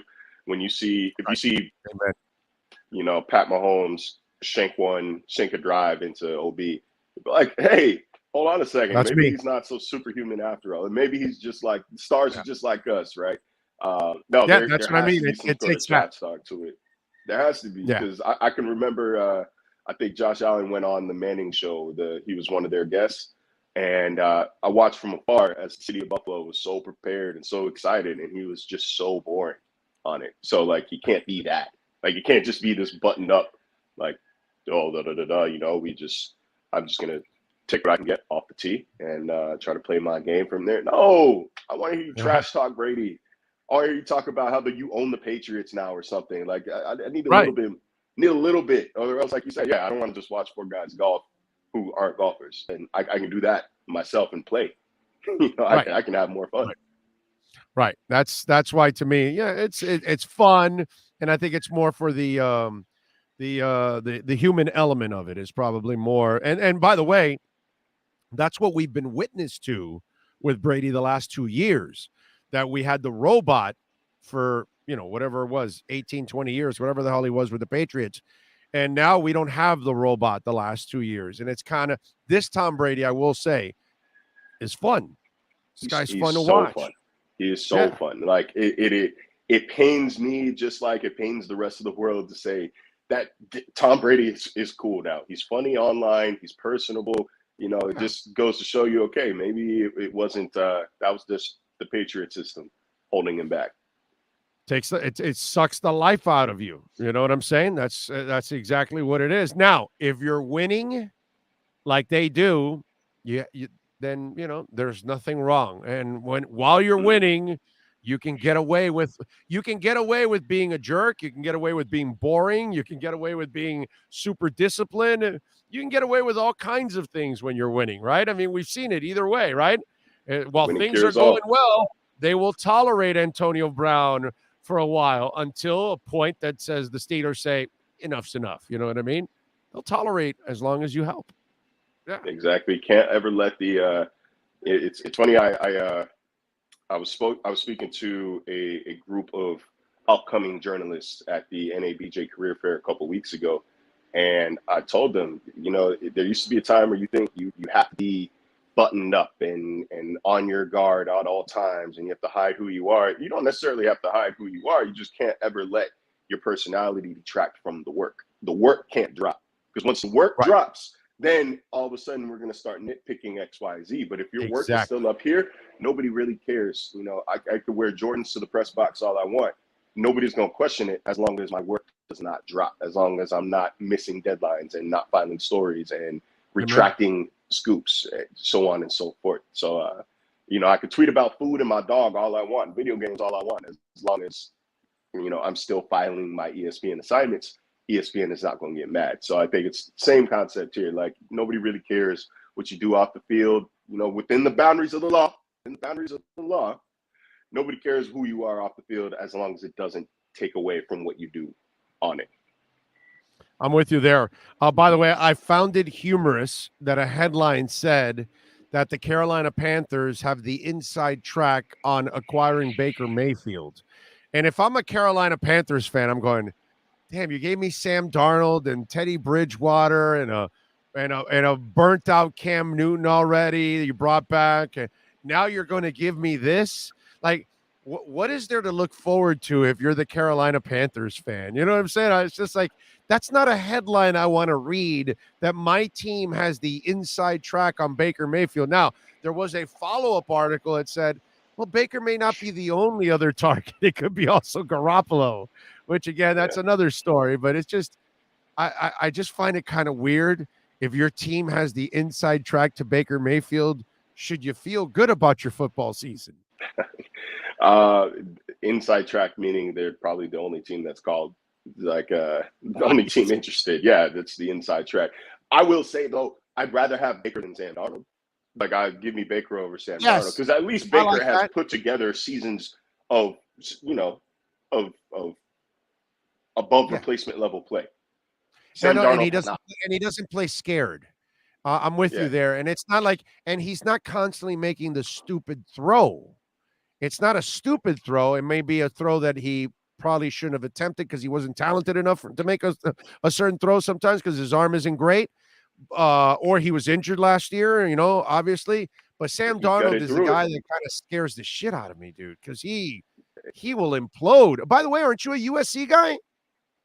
I did grow up a USC fan, yes. Okay, so he's a turnover machine. I've never liked that kid since USC because he's a turnover machine. Always has been. I want to say that his first start, or his blow up start, was against Arizona State. I remember watching it from a bar in Austin, thinking, who the hell is this kid? But no, but Sam Darnold will give you 3 games of strong play to start the season, and you think, okay, he turned the corner. Here he is. And then he'll regress. Defenses adjust. He doesn't, and it just comes crumbling down from there. But Baker doesn't play scared. You could criticize Baker all you want, and I will as well. But he doesn't play scared. He's gutty. Even if he's hurt, he's going to try to be out there for his guys. I think he's a guy that players would rally around. I don't know if I would go as far as to say that's a good leader, but he is a player that I think will galvanize a locker room. with that kind but of play. The problem with that him kind of is it mentality. gets old quickly. The problem with him is it gets old quickly. That's the thing. He doesn't know how to maintain it. I think it's so abrasive that it gets old quickly. That's Well, just what me. did we just say? What did we just say? Right? Like it doesn't. The antics don't matter as long as the play doesn't Right. drop. So I think that's what happens Oh. here. Is like the antics stay here, but the play starts to decline, Amen. and then it's like, dog, you threw 3 picks. Stop yelling at me. You know, it's one of those situations. Like, hey man, like you're under. You threw for 142 yards, man. I don't want to hear anything about With we the got best running this. game in the NFL, by the way. Okay, with the best running game in the NFL the last 2 years, because that every quarterback in the NFL, most every, I mean, unless Tennessee or Minnesota, there's a couple teams that can run the ball, but the 20-something teams that can't run the ball like them would love to have that running game, dude. That running game was beast, bro. And man, the Panthers want to do everything except draft the quarterback, right? Like they want to do every Band-Aid, every quick fix except spend a draft pick on a QB. It's kind of unbelievable. Like I remember 5 games into the season, 6 games into the season, it was looking like they were going to be one of the better teams in the NFC. That defense was nasty. Sam Darnold was playing well. I was looking at that game that Miami had against them, and what was that, like week 14, week 15? Like, oh, maybe that's not as much of a layup as I thought it would be entering the season. Then of course it was the easiest game I think they played all season. Cam Newton had what 5 for 25 or something ludicrous. So, but still, it just tough organization to root for. Odd fan engagement up there because it's not a football town. That is a college basketball and a NASCAR like area. But it's a nice stadium, man. It's a nice stadium actually, and you know it's. I think they had a good vibe going in their early days. They just haven't been able to recapture it. That's the problem. You know, Jacksonville had a good vibe too in their early days too. Brunell and Fred Taylor and you know all these cats, Jimmy Smith and Keenan McCardell and all that. They had Hardy. They had a hell of a team, dude, and they had a vibe going, and that place was actually getting sold out. People were probably coming from all parts of probably southern Georgia and you know the corner of the state. That's the problem is in those small type of areas like Carolina or Jacksonville, you got to win consistently, man. You've got to keep it going, or if not, it kind of dies out quickly, and then that atmosphere is gone. But they had it for a while, man. They did in the early days. Yeah. No, basics. I think Basic Stadium. You know, I did half a season there. And I think it sounded like a jail bid. I did half a season in Carolina, but it's one of those stadiums that's kind of hard to renovate. It just kind of is what it is. It's just a bowl, like an enclosed thing. So I don't know. I think they're in the process of looking for a new one, but yeah, it's hard to stay relevant. This is the NFL. You got to respect it when teams are good for a long time. All right. So what's your draft preparation say for the Miami Dolphins? I asked Joe this about the 3rd and 4th round picks. What's your preparation say? What direction should the Miami Dolphins go in? And I've been screaming it from the mountaintops ever since the Tyreek Hill trade. BPA, baby. Best player available. There are no glaring holes on this roster right now. When I say glaring holes, I mean, like my definition of that is a need you have to address yesterday. Like yesterday is a problem. I don't see any of that. You could say that the offensive line still needs improvement. Sure. You could say that they need linebacker depth. Absolutely. They need interior defensive line depth. Yeah, absolutely. Probably use another pass rusher as well. It's all on the Some flip depth side. at It's corner. hard to say, but it's also hard to say, well, let's just draft a 4th round pick and he'll fill the need for sure. Yeah. That's not And not realistic either. It's not the case. And I don't think they really have the capital I don't really think they have the capital to move up too high. Like they're not going to trade back into the 1st round because that will require them getting rid of next year's capital. And I think they're not doing been that. very meticulous in building next year's capital. So I wouldn't expect to trade up into the 1st round, maybe late 2nd at best, but I still wouldn't even expect that. And then maybe they trade up in the 3rd round. If I had to choose anything, like that would be the most likely scenario. But they're not in a situation where like they need a lot of things. I think, you know, if you've got a strong running back there at 102, go ahead and pull the trigger. If you like the linebackers, how the linebackers are looking, if you like an edge rusher who's got a little potential, maybe play special temes in year one and go right ahead. Like I don't think that they're in a position where they need to hone in on any specific position. I think that the glaring areas for improvement right now are offensive line, interior offensive line, specifically center, and inside linebacker. So that's it. I guess if you want to prioritize those two positions, that's where you're looking first. But they don't need a draft need here at 102. You know what I mean? You take the best player that you can. Trust your scouts. You got it. I'm with you there. What else are you working on ESPN so folks can check you out, my friend? We're focusing, F1 is coming up. We're starting to work with the boys across the pond on what I can do to help them out. It's, again, like I said last week, part of the reason I moved to Miami is to kind of venture into other avenues other than football. Beyond that, we will speak to Chris Greer and Tua Tagovailoa this week. I don't know if I'm at liberty to say which day, but we are speaking to them this week. And so we're finally going to get to hear Tua's thoughts on Mike McDaniel. Tua's, more of Tua's thoughts. How about that? And we get to hear Chris Greer speak about the Tyreek Hill trade and the Trent Arce signing and so on and so forth. So exciting week coming up. Then, of course, we got the draft next weekend. Going to be a slow weekend. Sorry about everybody's draft parties and watch parties. I keep seeing ads on Instagram for bars like, "Oh, watch the Dolphins draft with us." It's like, yeah, you might want to cancel that, my boy. That's there's not a lot of people going to want to come watch the Dolphins in the first and second round. No, just stay home and watch it on YouTube with us in Vegas, and that's it, bro. That's all you need. You need us because we'll have all of you guys being a part of it throughout those nights anyway. So we'll do that. And by the way, go to myedgedrink.com. Order My Edge drink, My Edge energy drink. You got to order it, man. Delicious, smooth, and zero aftertaste. Only 78 calories. The best sports drink out there. And on top of all of that, it's a great elixir. Mix it up with your vodka. Mix it up with your rum. It is going to blow you away. myedgedrink.com. Big O. Use my code Big O for 10% off. All right, I got to ask you about Tua. So you're going to get Tua and you're going to get Chris Greer.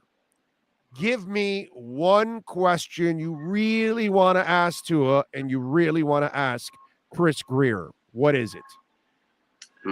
That's a great question. So I guess to Greer, I would love to know about, I said earlier that he seems like he's been meticulous about accumulating capital for next season.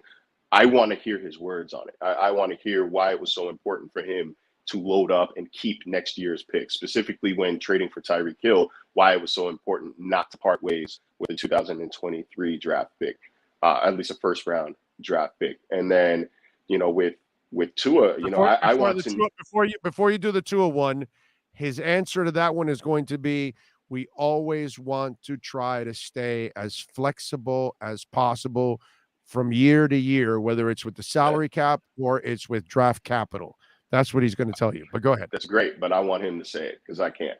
You know what I mean? Like, I'm just telling you, I think that's what's going to come out of his mouth. Roughly. But again, you want to say it. He's what do you got for Tua this year?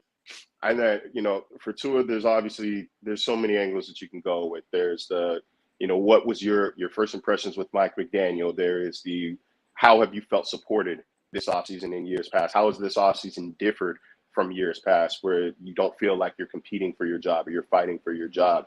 What do you want to, how have you built chemistry with this new look on offense? Does this remind you at all of the kind of plethora of weapons you got to use at Alabama? There's a lot of different angles that you can go. I think everybody's going to have their own questions to ask him, but I think I really want to focus on the feeling of support because that has been the theme of this offseason is supporting Tua Tagovailoa. So off of that, I don't know if you think this is a good question for him, but I would like to ask him personally, how does it feel that the coach that came in and the front office that's there, they took the step of supporting you while so many were doubting? from your fan base to media members to national media members to former players. You had plenty of people that are on the record currently right now that doubt your ability, but your front office and your coaching staff did not. What does that mean to you, and how much does that motivate you to pay them back? Again, that's it. The theme has been support. I don't want to lead him into saying anything. I don't want to lead him into disparaging the last staff. I just want no. I want to hear how he feels supported. I want to hear you can't bait him into that. Has meant to him. I won't. By the way, you can't bait him into those kind of things. Nobody was going to bait him into doing and saying. I laugh when people try to do that. It's like, it's funny as hell. It's like, dude, look at the guys. Sometimes, it's funny because I've done this for a long time, and I've been the beat guy too for many, many years. And you clearly know who you're dealing with. If you've done this long enough, you know the guys you can bait and the guys you can't bait, right? I know that I can't walk over and go bait Dan Marley, but I can bait Hassan Whiteside. You know what I'm saying? Yeah. So I know exactly who I can bait and who I can't bait. And, I always laugh when I see these media members, and it's like, dude, look who you're talking to. Don't bother. Why are you doing it? I don't want to bait anybody. I don't care who it is, just because, people talk, people take note. People are always in the room taking notes. I'll put it that way. Without adding any more context to it, people are always taking notes of what you say and what you're asking. So I try to keep it straight with everybody. Sometimes though, the obvious questions, or if you roll your eyes and think, well, of course he's going to say this, he's going to do that. We know as well what the answer is going to be. We're not crazy. We just need that clip. We need him to say it. You know what I mean? I might know what you want. I know what you're going to say. I just need you to say it, because I can't assume and I can't quote myself. Right. It has to go with the story. Right. Yeah. Exactly. So whenever you hear people ask simple questions or obvious answered questions, that's generally the case. Is I know what you're going to say. I need you to say it so that I can write it. I'm with you there. All right. Follow him on Twitter at Marcel_LJ. Catch his work at ESPN. And of course, you can catch him here twice a week, giving you the edge, baby, with myedgedrink.com. Miami Dolphins report. As always, thank you, my brother. We will catch up later on in the week. Have a great week and have some fun with Greer and Tua. That should be good. Appreciate you, man. See you on Thursday.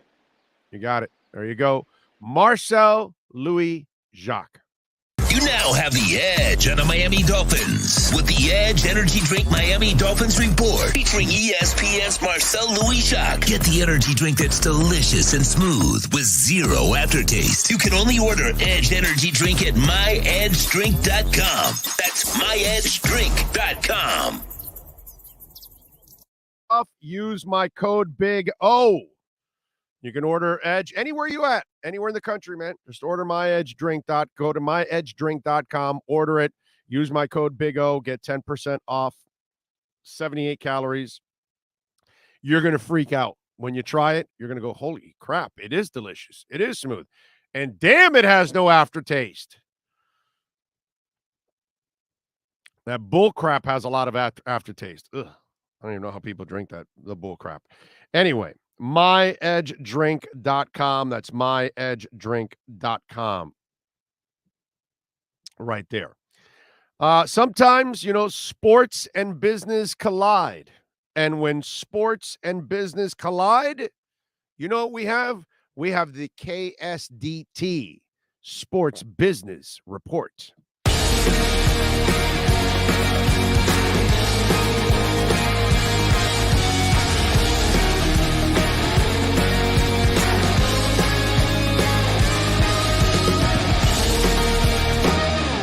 All righty. Stephen Ross has done this. Mickey Harrison has done this.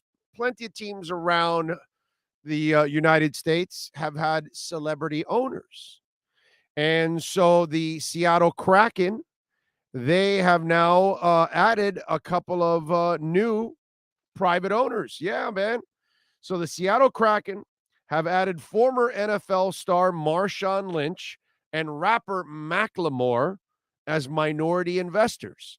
Now, minority investors are people that usually have 1% or less in the team, and I'm sure neither guy bought 1% of the team. It's probably less, but it's still ownership. It's better than what I have, better than you have, right? So God bless them. They have some kind of ownership. It's cool. So the terms were not released, but sports bankers estimate the minority equity is similar and are general for 1% or less of the team. The Kraken's estimated value is $875 million, according to Forbes. Lynch expressed his appreciation for the city where he played for 7 of his 13 NFL seasons with the Seahawks, helping them win the Super Bowl in 14. This is something I would never have imagined, Lynch said in a statement. I always dreamed of playing on a professional team, but owning one is something special. As I look back at some of my accomplishments, I retired before I was 30, and now being an owner of a professional club at age 35, I'm going to continue to count my blessings. And let me tell you something. You know, Macklemore, for those of you that like, his rap and all that stuff. And I'm not exactly sure. You know, I didn't look this up. Is Macklemore from Washington? Is he from the Seattle area? Can you look that up, Sean, for me? But I will say this. Marshawn, obviously, with the Seahawks ties, and he's a character. You know, that's the thing. He's a freaking character. And if you're the Kraken, it behooves you to want to sell a new sport in that town to people, and you want to get them behind. And I love the name the Kraken and the logo and all that stuff, that you really have a lot of fun with it. It's really cool. I like what they've done with that. But you also, the football fan, which, you know, a Seahawks fan freaking loves Marshawn Lynch.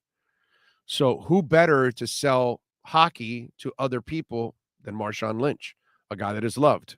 What do you got there, Sean? Because you're coming back and forth and you're blocking yourself. Oh, no, I need to take off the banner from the Sports Business Report. Macklemore is from Kent, Washington. That's why. Okay, I figured that. So I didn't look too much into that, but the Marshawn Lynch one, that makes so much sense, dude. So much sense. So football fans or people that are teetering, may not be hockey fans, you get Marshawn Lynch on board, you'll bring those people over. It's a great selling piece for Seattle and for the Kraken in that town. I like that. That's a really smart marketing move on their part, because Marshawn, to his credit, while he's not much when it comes to diction, you're not going to get a lot of words out of that guy. You know what I'm saying? He's not going to elaborate on a lot of things. He just doesn't talk much. And somehow or another, he's become a marketing tool, and he doesn't say a lot in any of these commercials. But somehow or another, it's still very marketable. He's likable, because Marshawn Lynch, even if you're not a Raiders fan or obviously a Seahawks fan, he's a character. He's likable, that kind of stuff. So I love the idea of the Kraken adding Marshawn Lynch. Macklemore, whatever, I figured he was from Washington. That's why they signed him to get it. But I thought that was a really cool move with Marshawn Lynch. That's our KSDT Sports Business Report. This has been the KSDT Sports Business Report. KSDT CPA is one of South Florida's largest and one of the country's fastest growing accounting firms. KSDT is recognized by Forbes as one of the top tax and accounting firms for 2022. KSDT CPA is a full service firm that also excels in crypto. Visit online at ksdtcpa.com or call 305-670-3370. All right, we're back. Bitcoin, by the way, is back up over 40,203. It got into in the low 39s, but it climbed back up again. It has held really strong there. It's been really, really good. Again, and I keep telling you guys here, give you a little OK Coin crypto corner here. And, I've talked a lot about this. This has been a marvelous 5 months that has gone on, where Bitcoin is kind of held, and it's held at a great value like it is right now. And by the way, I have a link there on Twitter at Big O Show. We can share $100 free of Bitcoin. You get 50, I get 50 if you follow the instructions. If you want to invest, now's the time. Take advantage, folks. Take advantage. This is a really nice run here for people to accumulate, and it just seems like we have found the bottom here in the high 30s to low 40s. It seems like this has become the bottom for it because it just does not leave this area. And considering how hard the world is being hit economically at all levels, for Bitcoin to stay as strong as it has, it's incredibly impressive. I want to remind you of this. Listen to me now. Bitcoin went from 8,000 in 2020 to 67,000 in 2021. As I always tell you, and if you've learned something over time here, with every parabolic move, there is what? Always a pullback, right? You don't go parabolic and stay. You got to go up, find a floor, up, find a floor, up, find a floor, and stay in those floors for a while and then go up. That's the only way you stay sustainable. But 99% of the time, when it skyrockets, it will contract.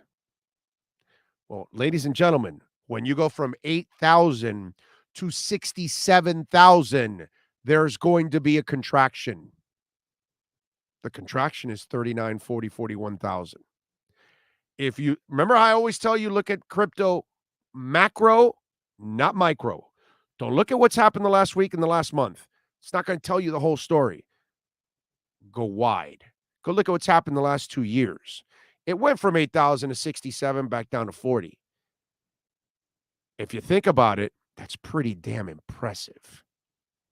That it went from 8,000 to 67, and then it's contracted to 40 and found the floor. That tells you a lot about what's the future of this thing. It's going to go to several 100,000. It's only a matter of time. But the people that don't know anything about this, don't let them fool you. They don't understand this. But if you look at it in the big picture, like I just told you, it was at 8,000. It jumped to 67. Obviously, you're going to have some pullback. Here it is. It's found its floor. It's been an awesome buying opportunity since it's gone down to 28 to 34 and up to like 45, 47. And now it's found its floor right here between 39 and 42. It's been going back and forth here. If you look at it that way, it explains where we're at. It went to a place where it didn't belong in 67 too soon, and now it's come back to its reality. And then the future of it, as global adoption becomes reality, not United States adoption, global adoption becomes reality, all cryptos will grow, especially that one. By the way, Sean, did you catch Barkley and the boys talking about Coinbase and all that? No? It was funny because Barkley was talking, and you can tell he knows nothing about crypto, and neither does Kenny Smith. So Coinbase is a sponsor of theirs. And so, well, hey, is this crypto thing real? And then Kenny goes, well, yeah, maybe they could give us some Coinbase. It's not Coinbase, dude. But that's this world. The people you read, most of them don't know anything about crypto. Most of the people you talk to, they don't know anything about crypto. They don't invest in it. They don't research it. They don't follow it. I kept telling you the entire time the government will not go against crypto. And what's happened? They're for crypto. Janet Yellen has completely changed her tune. I told you months ago, Sam Bankman-Fried, the FTX CEO, is the biggest donor of Biden. And did you see who he's hiring? Well, he wants to now hire for the Fed chair a former Ripple XRP lawyer, a former crypto guy to be the Fed chair.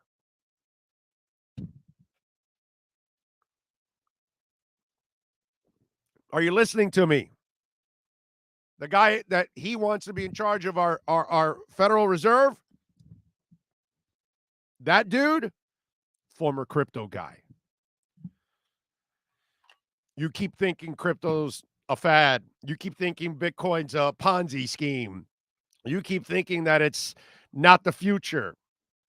And you're going to keep being left behind. Okay?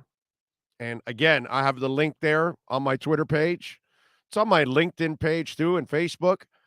And you use that link, we can share $100 of Bitcoin. You can get $50 free of Bitcoin. So it's a nice way to help and start off.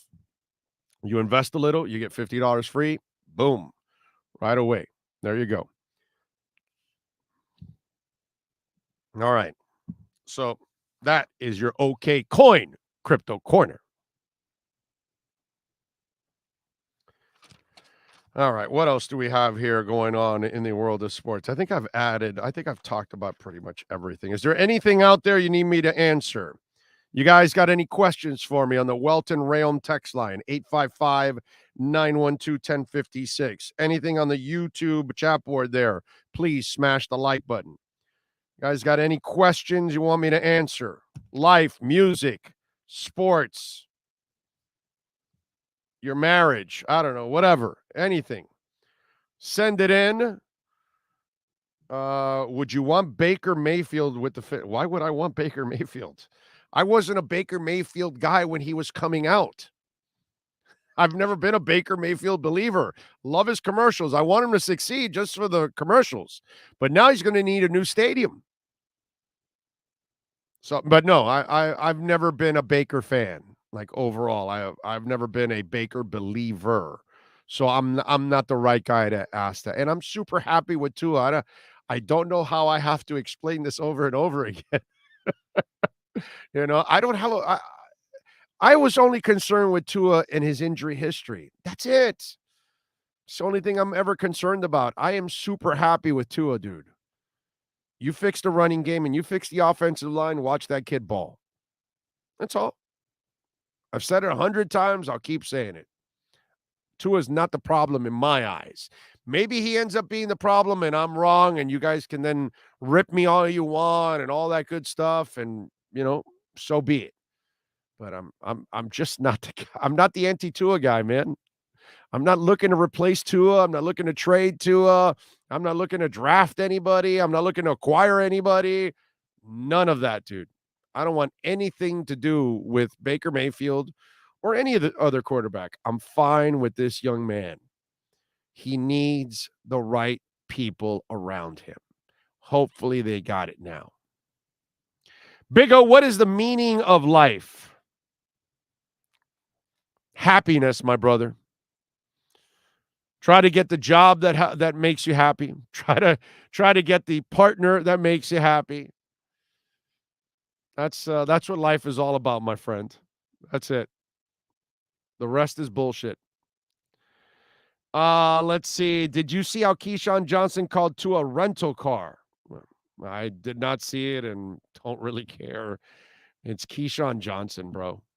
You know, it's doesn't do anything for me. Colin Kaepernick could use the USFL to exhibit his abilities. Yeah, he keeps thinking he's a Pro Bowl player. I saw that cut, and I know that he's on with Omar. And I asked Omar, and I'll probably watch it because he says he did address the quarterback thing. But I asked him, did you guys ask him why didn't he go to the CFL right away? You know, because I'm a strong believer, dude. If you have a dream, you chase your dream. If you believe you can do what you think you can do, then you chase the dream. And I didn't see anybody chase a dream. So that's where he loses me.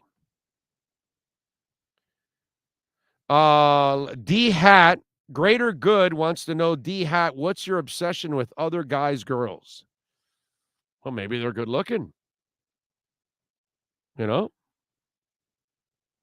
Is it my imagination or have the Dolphins historically had a better than average bad drafting percentage?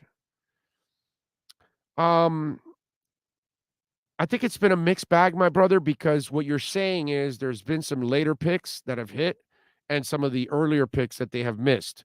So they've made up for it. And then at times, you know, you'll find an X in the second round and it'll become a hell of a player for you. And a Zach Thomas in the 5th round and, you know, and things like that. So you'll do stuff like that every so often that'll kind of balance out the bad picks in the first round sometimes. So I get what you're saying. The bottom line is they haven't had the proper general manager or head coach or quarterback or owner. And they have the right owner that wants to spend, but the owner has to get the right combination of people, and hopefully he finally has that now with McDaniel and the front office. Let's hope so. But it's really about having that combination. Let's see. Heat Finn sends in a little love in the super chat. Thank you, sir. What's your definition of elite QB and a good game managing QB? Russell Wilson is an elite QB. A good game manager is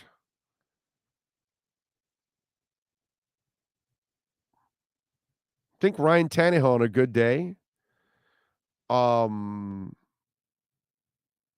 Fitz on a good day. Kirk Cousins on a good day. Those are like good game managers. Things like that. Yeah. Obviously Brady's an elite quarterback, and Russell Wilson and the obvious ones. Mahomes, whatever. Those are elite. Those are guys that can, the chips are down, you need a drive. He's the guy that can put his team on the back and just be the difference maker. The other guys I talked about, they kind of need everything to be perfect in place for them to be effective. You know what I mean?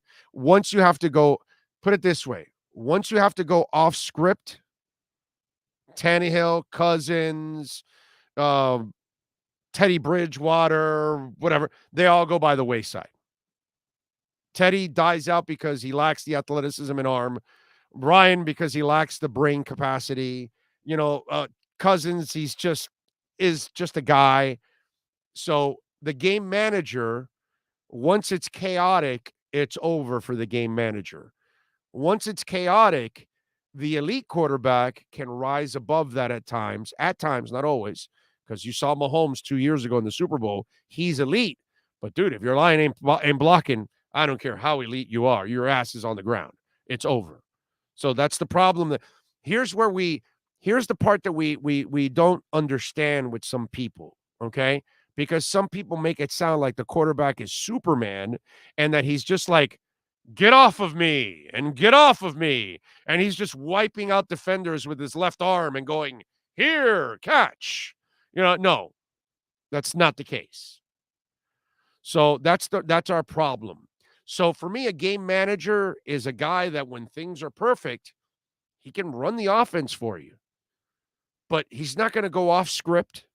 And when it's chaotic, he's not going to elevate you. Okay? So those kind of guys can't do that. Russell Wilson can. Mahomes can. They off script. Their things break down. They know where everybody is at. They have an awareness of everything going on, and they can ad lib. They're in broadcasting. We have the broadcasters that they can do a pre and post game show, and they can structure and they can see what happened in the game and put the stats together and send it in and out of breaks and all that kind of stuff and all of that. Okay. Boom. Now, no more game, no nothing. Now you've got to create conversation, and you've got to do it for 20 minutes straight or 15 minutes straight or even 10 minutes straight, and you lose your shit because you can't ad lib. What we do every day here, not to brag or anything, most people in our business can't do what I do because they can't ad lib for hours. They can't adjust to what people are saying and asking you and talking. You see, I do it every day. I have very few breaks. 5-6 minutes in an hour I break. That means I talk for 50 minutes, 55 minutes. You got to be able to talk a lot. You got to be able to be prepared a lot. You got to be able to flow from in and out of conversations. So you have your regular broadcaster, the guy or the woman that can go on script, and then you have the other broadcasters that can do off script. And they can do the scripted stuff, the unscripted stuff. They can do the chaotic stuff. They can do when everything breaks down and there's no phones and this and that. And you have to rely on the talent to actually talk and carry you while they fix the phones. There's a lot of guys that can't do that. A lot of women that can't do that. Same thing as quarterbacks. Same thing as probably lawyers, right? Same thing as anything else. There's lots of jobs where you have one level of thing that you can do, and then there's another level, right? And I'm sure it happens in all walks of your professions. Same thing as quarterbacks. Same damn thing. There's the guy that can manage a game, and then there's a guy that can quarterback the game. That's the beauty of those of us that are old enough. I was just talking about this with somebody else. I grew up where you taught the quarterback to think for himself. You know, Jim Kelly standing out there looking at the Dolphins or the Colts or the Raiders, and he's changing the plays to whatever the hell he wants. He's not looking over. He's not worried about the offensive coordinator telling him what to play. No. Marino wasn't doing that, and Elway wasn't doing that, and none of those guys did that. They had the entire playbook at their hands because they're at another level, because they had a feel for the game, because they had a trust from the sidelines. Now there's so much paranoia from high school to college to the NFL. We've got to keep them with the dummy cards. And we've got to do all the thinking for them. And we've got to see what their defense is doing. And then we don't allow the quarterback to say, well, wait a minute, hold on, there's 6 seconds left. They adjusted. They know what we're going to run. I'm changing it right now. Boom, boom, boom. Hike the ball with 1 second left, and now I burned your ass. They don't let them do that. So it's also a matter of us educating our quarterbacks. And so from high school to college, if we're going to coach them paranoid and we're never going to give them the education they need to read and change the offense right there and then on the fly, you're at a disadvantage. But the problem is the high school coach is so worried about getting fired. The college football coach is so worried about getting fired. And the NFL and offensive coordinators are so worried about getting fired that they paranoially have to run every offense and every play. So now we stop creating the quarterbacks that can think for themselves and run an entire offense. Yes, kids. Yes, kiddies. Yes, those of you that are 30 and 35 and 25 and 20 and 15 and 10. Yes, quarterbacks did not have to look sometimes to the sidelines at all. They called all the plays. They ran the offense because they knew better than everybody else what was going on, because they were educated. They were taught to think for themselves. And now we've created an environment where very few of them are good enough to get to that mental level. Tannehill will never get to that level. He can't, because it doesn't come naturally to him. Lamar Jackson can never get to that level because he can't throw the ball. Doesn't know where it's going. He has no accuracy. He's just an athlete. They can whip it to you, and hopefully it's right in the vicinity of where you're at.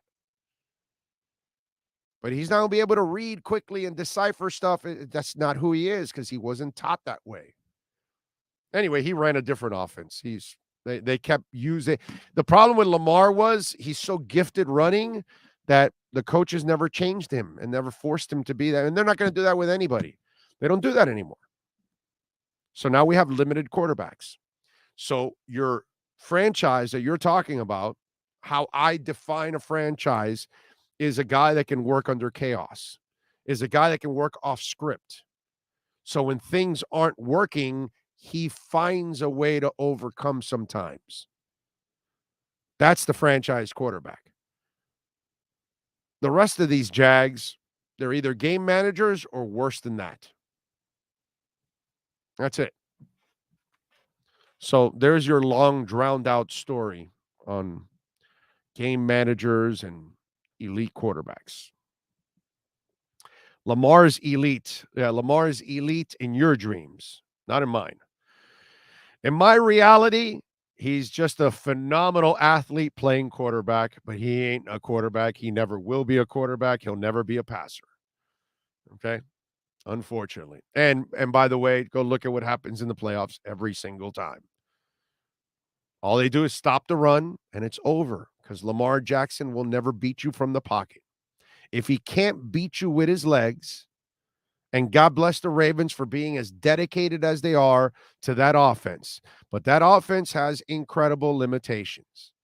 And if he cannot beat you from the pocket, you will never get anywhere.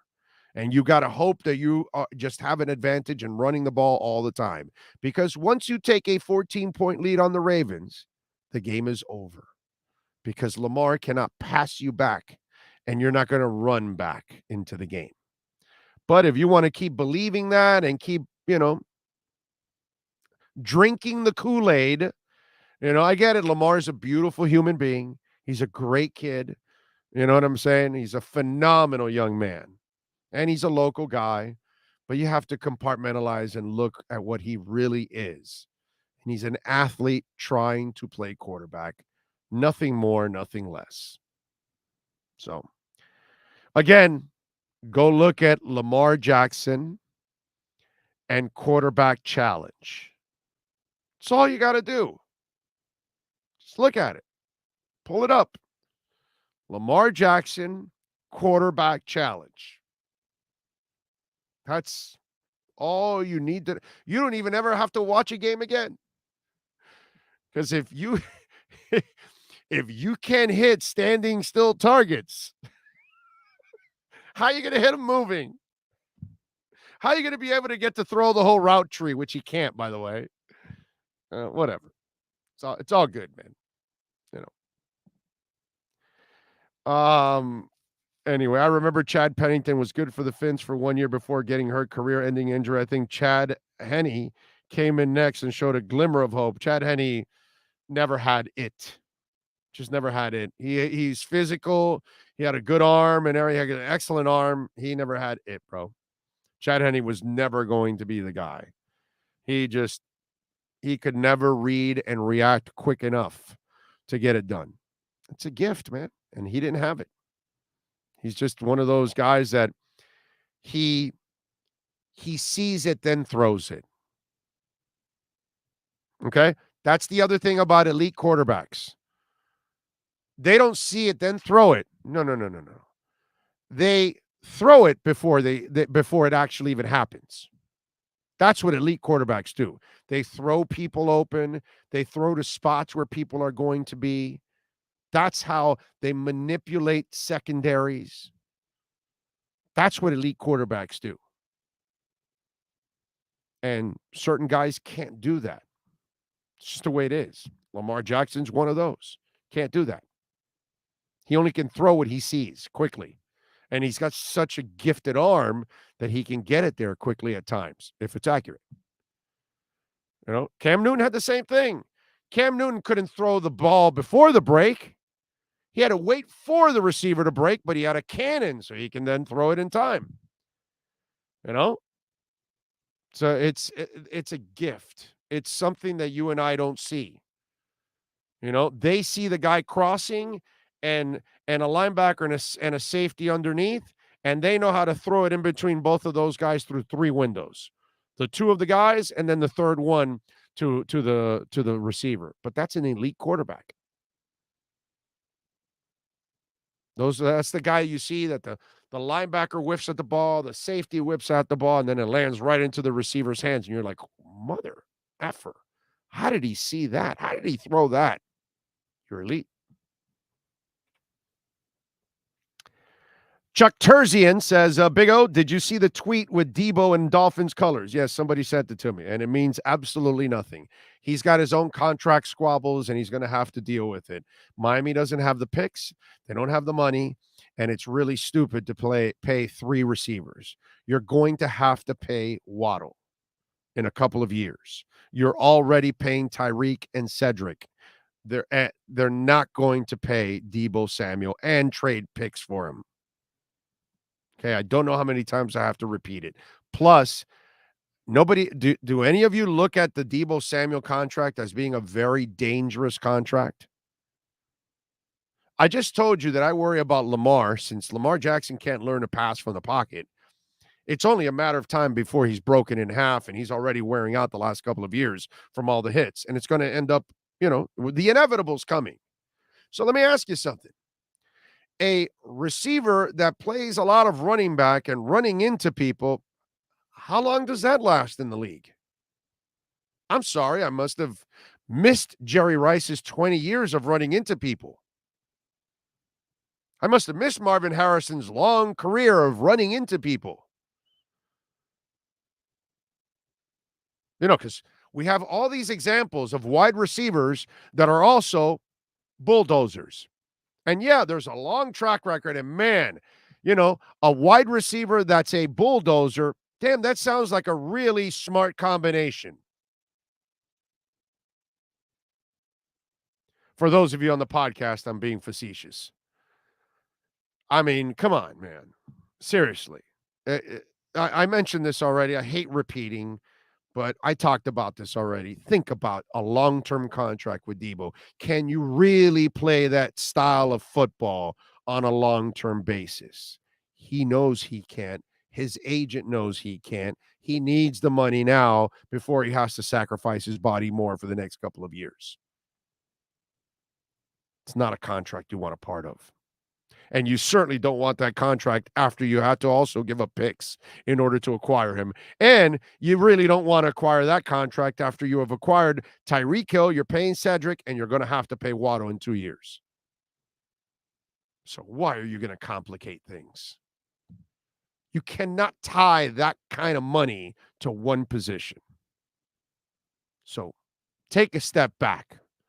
Use a little dose of reality. And use some common sense. Get out of the excitement and the hype of Deebo and what he's done. Sit in the realistic chair and think, can you physically do this for the next 4 to 5 years and stay healthy? I don't think he can be a regular wide receiver. He's going to have to play this way. Okay? Think.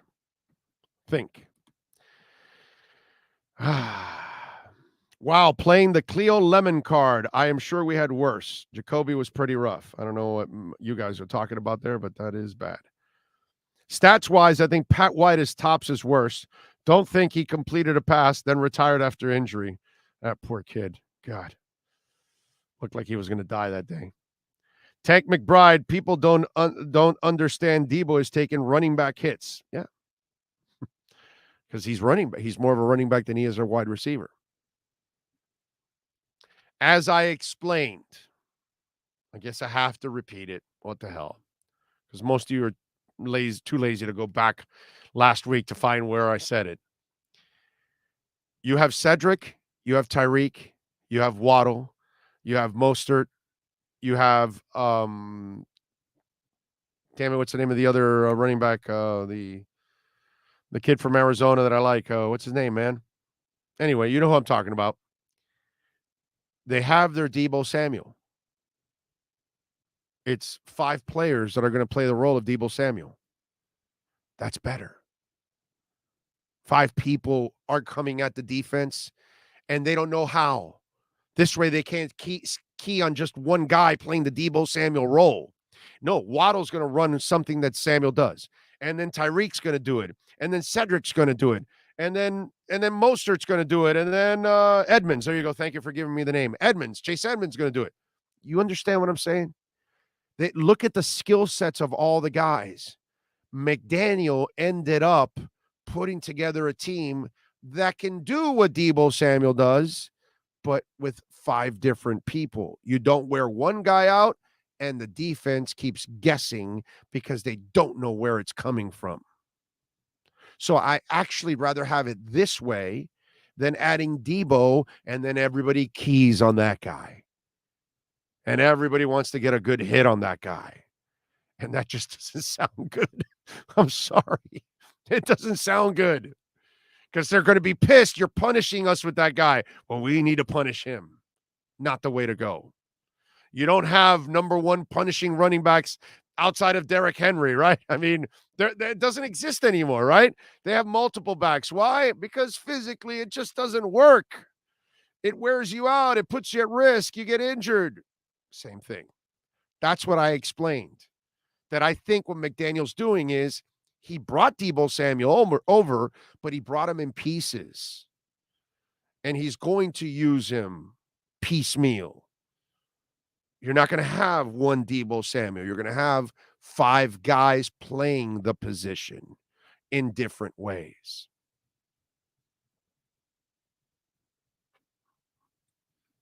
All right? So, there you go. All right, I think we're done. I think we've done enough. I think we've done 2 hours today. 2 hours plus. We came on before 10 o'clock. We thank Ira, Alan Poupart, Joe Shad, Marcel Louis Jacques. We thank everybody that tuned in. As always, thank you all. Please support our incredible sponsors from EJD Construction. You see Tommy B. Butts Jr. there. Right? By the way, the next home or business that gets their roof done by Tommy B. Butts, I will do a show at your home or your business. So make sure you call Tommy B. Butts Jr. Enterprises.com. And don't wait till the rainy season anyway. Come on, man. And by the way, he's also a Y Green contractor. So if you want to convert your home to being green and solar and everything, I will do also a show at your home or business if you do that and you call Tommy B. Butts Jr. Enterprises to get it done. There you go. We thank, of course, Sean Stanley. Thank you always mastering this show, my man. Ira Winderman, Alan Poupart, Joe Shad, Marcel Louis Jacques, and every single one of you that downloads the show throughout the day or night. Thank you all out there. If you watch this live, we appreciate you. We will see you tomorrow. Same time, same place, same bat channel. Have a great one. Sports Grill on Bird Road, Miami Lakes, and their newest location in Doral is now hiring. If you're looking to join a great company and South Florida institution, give them a ring or drop an email. Sports Grill is hiring all kinds of positions from hostess to servers, bartenders, or join the kitchen staff to craft some great food for their amazing customers. Please send your resume to m.cruz@sportsgrillmiami.com or call 305-219-5726. That's 305-219-5726. Sports Grill. Good food, good drink, good friends.